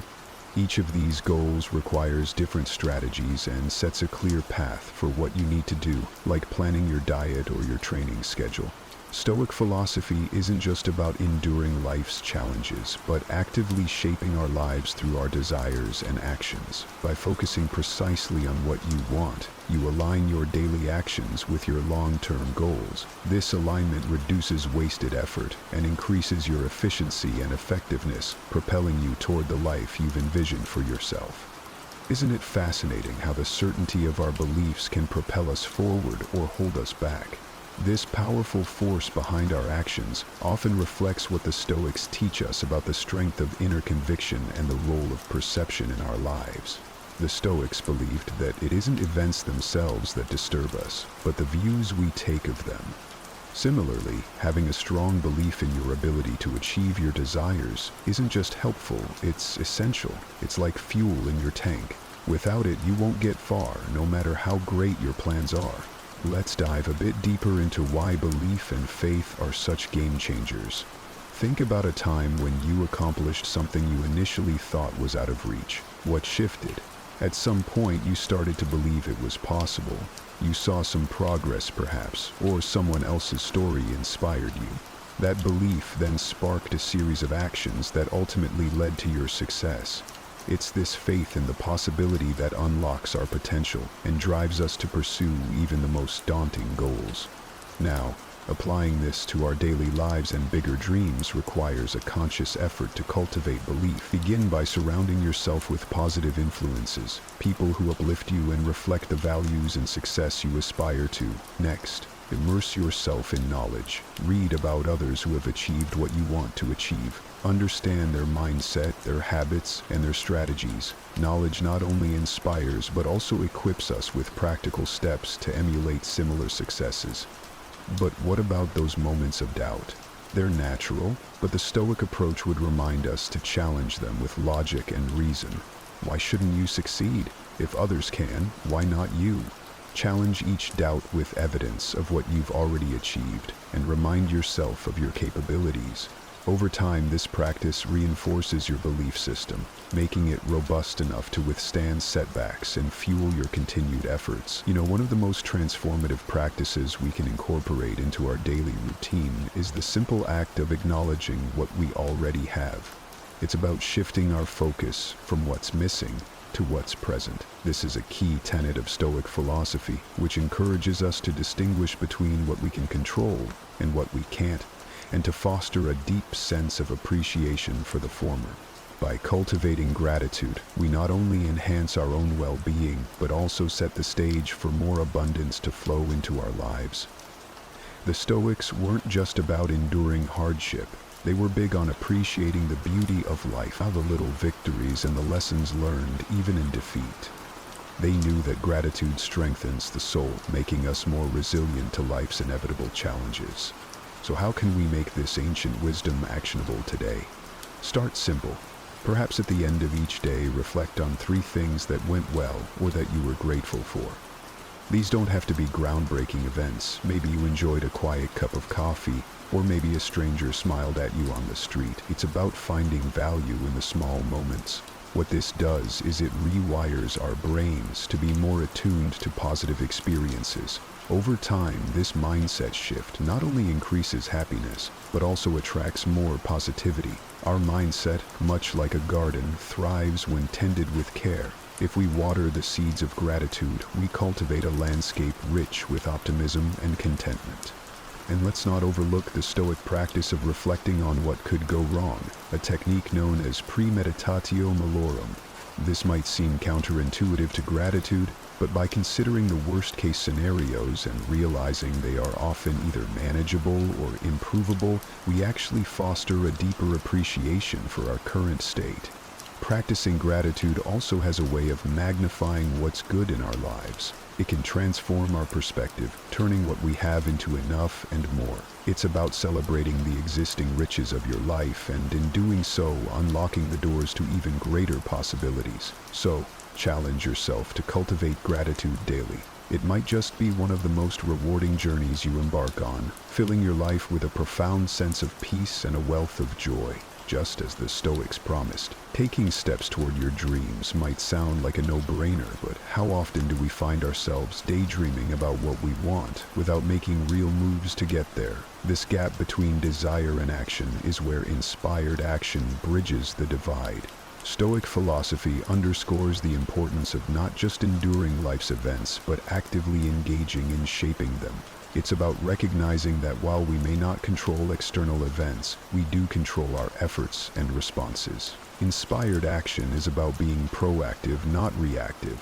It's the difference between wishing for a change and making it happen.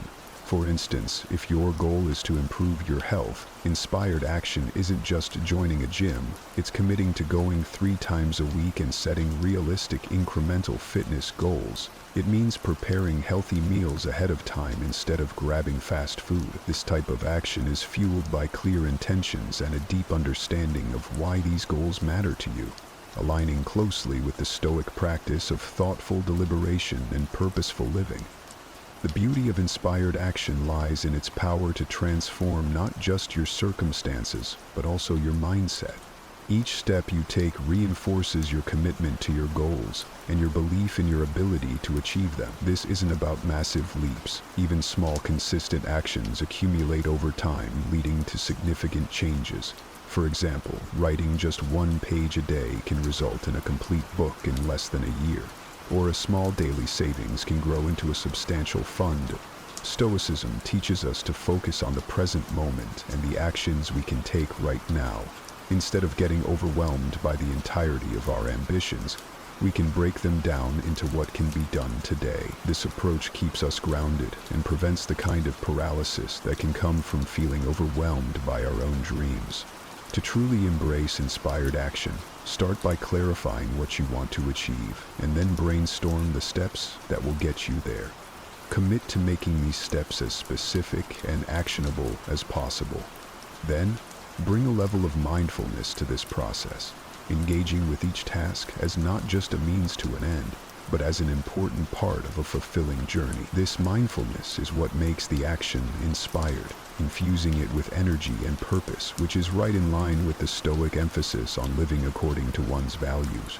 Sometimes the biggest hurdles we face aren't from the outside world, but from within ourselves. It's almost like we have this inner critic that knows exactly how to undermine our efforts at just the wrong moments. This self-sabotage can be tricky because it often disguises itself as comfort or caution, but it's really fear holding us back. Recognizing and overcoming this can be one of the most liberating steps we take. Stoic philosophy, with its emphasis on self-awareness and control over one's reactions, provides a powerful framework to dismantle these internal barriers. Self-sabotage manifests in various ways, from procrastination and self-doubt to negative self-talk and beyond. The Stoics taught that we should not be disturbed by our impulses, but rather see them as opportunities to practice virtue and strengthen our character. When you catch yourself thinking, "I'll never be good enough to get that promotion," recognize this as a moment to practice courage and affirm your value. Shift that thought to, "I have as much right as anyone to earn that position, and I will take proactive steps to improve my skills and demonstrate my capability." Understanding why we self-sabotage is also crucial. Often, it's a fear of failure or a way to avoid stepping out of our comfort zones. Stoicism encourages us to question our perceptions and judgments, to see things for what they really are, without the layer of emotion that often distorts reality.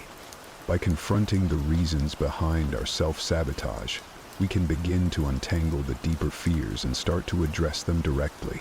Another Stoic practice that can be particularly effective in combating self-sabotage is the premeditation of evils, visualizing potential challenges and setbacks as a way to mentally prepare for them.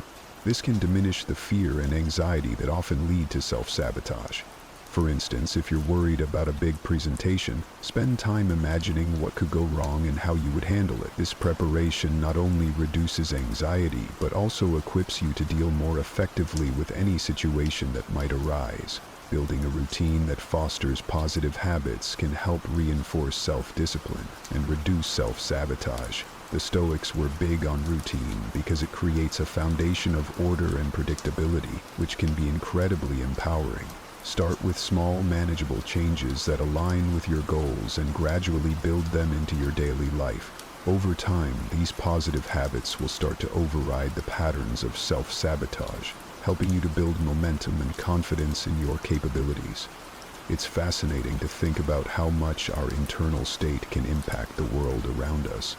Just like a radio transmitter, we are constantly sending out vibes based on our feelings and attitudes, which, in turn, can attract similar energies back to us. This idea of vibrations and energy might sound a bit mystical, but it actually aligns quite well with Stoic principles, which emphasize the importance of maintaining a composed and positive internal state in the face of life's fluctuations.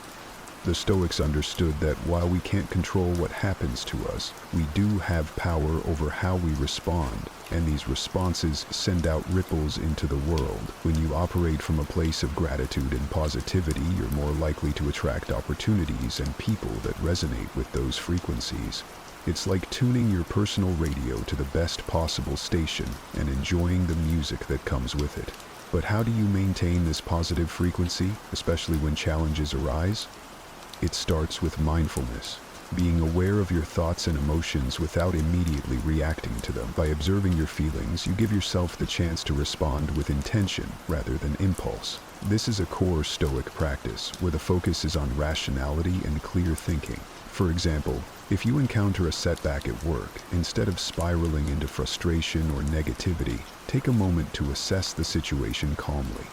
Ask yourself what can be learned and how you can grow from this experience. This kind of response not only keeps your vibrations high, but also opens up a pathway for more constructive outcomes. Furthermore, surrounding yourself with people who uplift and support you can significantly enhance your energy levels. Just as negativity can be contagious, so too can positivity. By choosing to spend time with those who embody the traits and energies you value, you reinforce your own desirable frequencies. These relationships act like amplifiers, boosting your signal and extending its reach. Incorporating practices that nurture a positive state of mind, such as meditation, journaling, or engaging in hobbies you love, can help stabilize your internal vibrations. These activities provide a reset button, helping you tune back into your best frequency. Especially after a tough day, they remind you of your ability to find joy and satisfaction in simple pleasures, reinforcing the Stoic belief in the value of self-sufficiency and inner peace. We all have those moments where it feels like we're our own worst enemy, right?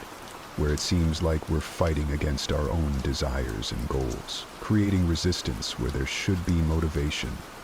It's almost as if there's an invisible force field stopping us from moving forward. This kind of internal resistance is not just frustrating, it can actually be quite perplexing. Why would we stop ourselves from pursuing what we truly want? Stoicism offers a unique lens through which to view this phenomenon, suggesting that resistance often stems from misaligned beliefs and misplaced judgments. Understanding and overcoming this resistance is akin to navigating through a maze. The first step is awareness, recognizing that the resistance exists, and then digging deep to understand its roots.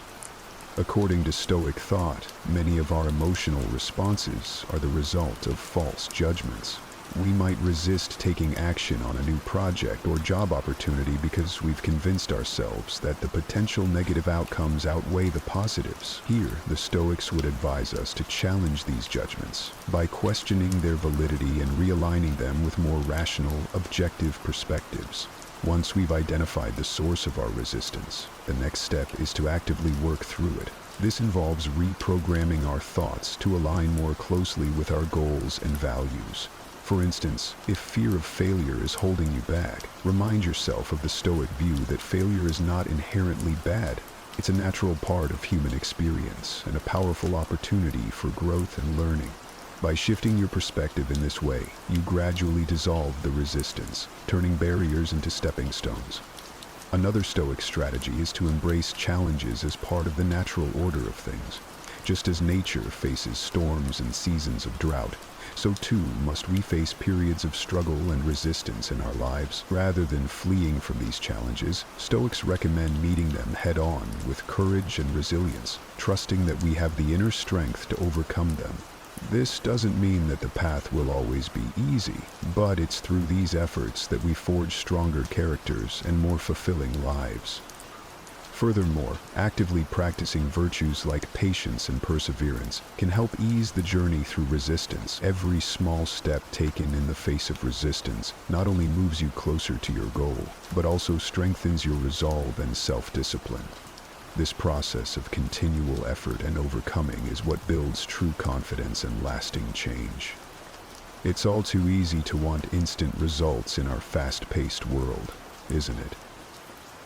We plant seeds in our gardens and personal lives and then peek every few minutes to see if they've sprouted yet. But just like nature, real growth, whether it's personal development, professional achievements, or even relationships, takes time and patience, something that Stoicism teaches us to embrace wholeheartedly. Stoic philosophy encourages us to appreciate the process itself, not just the end result.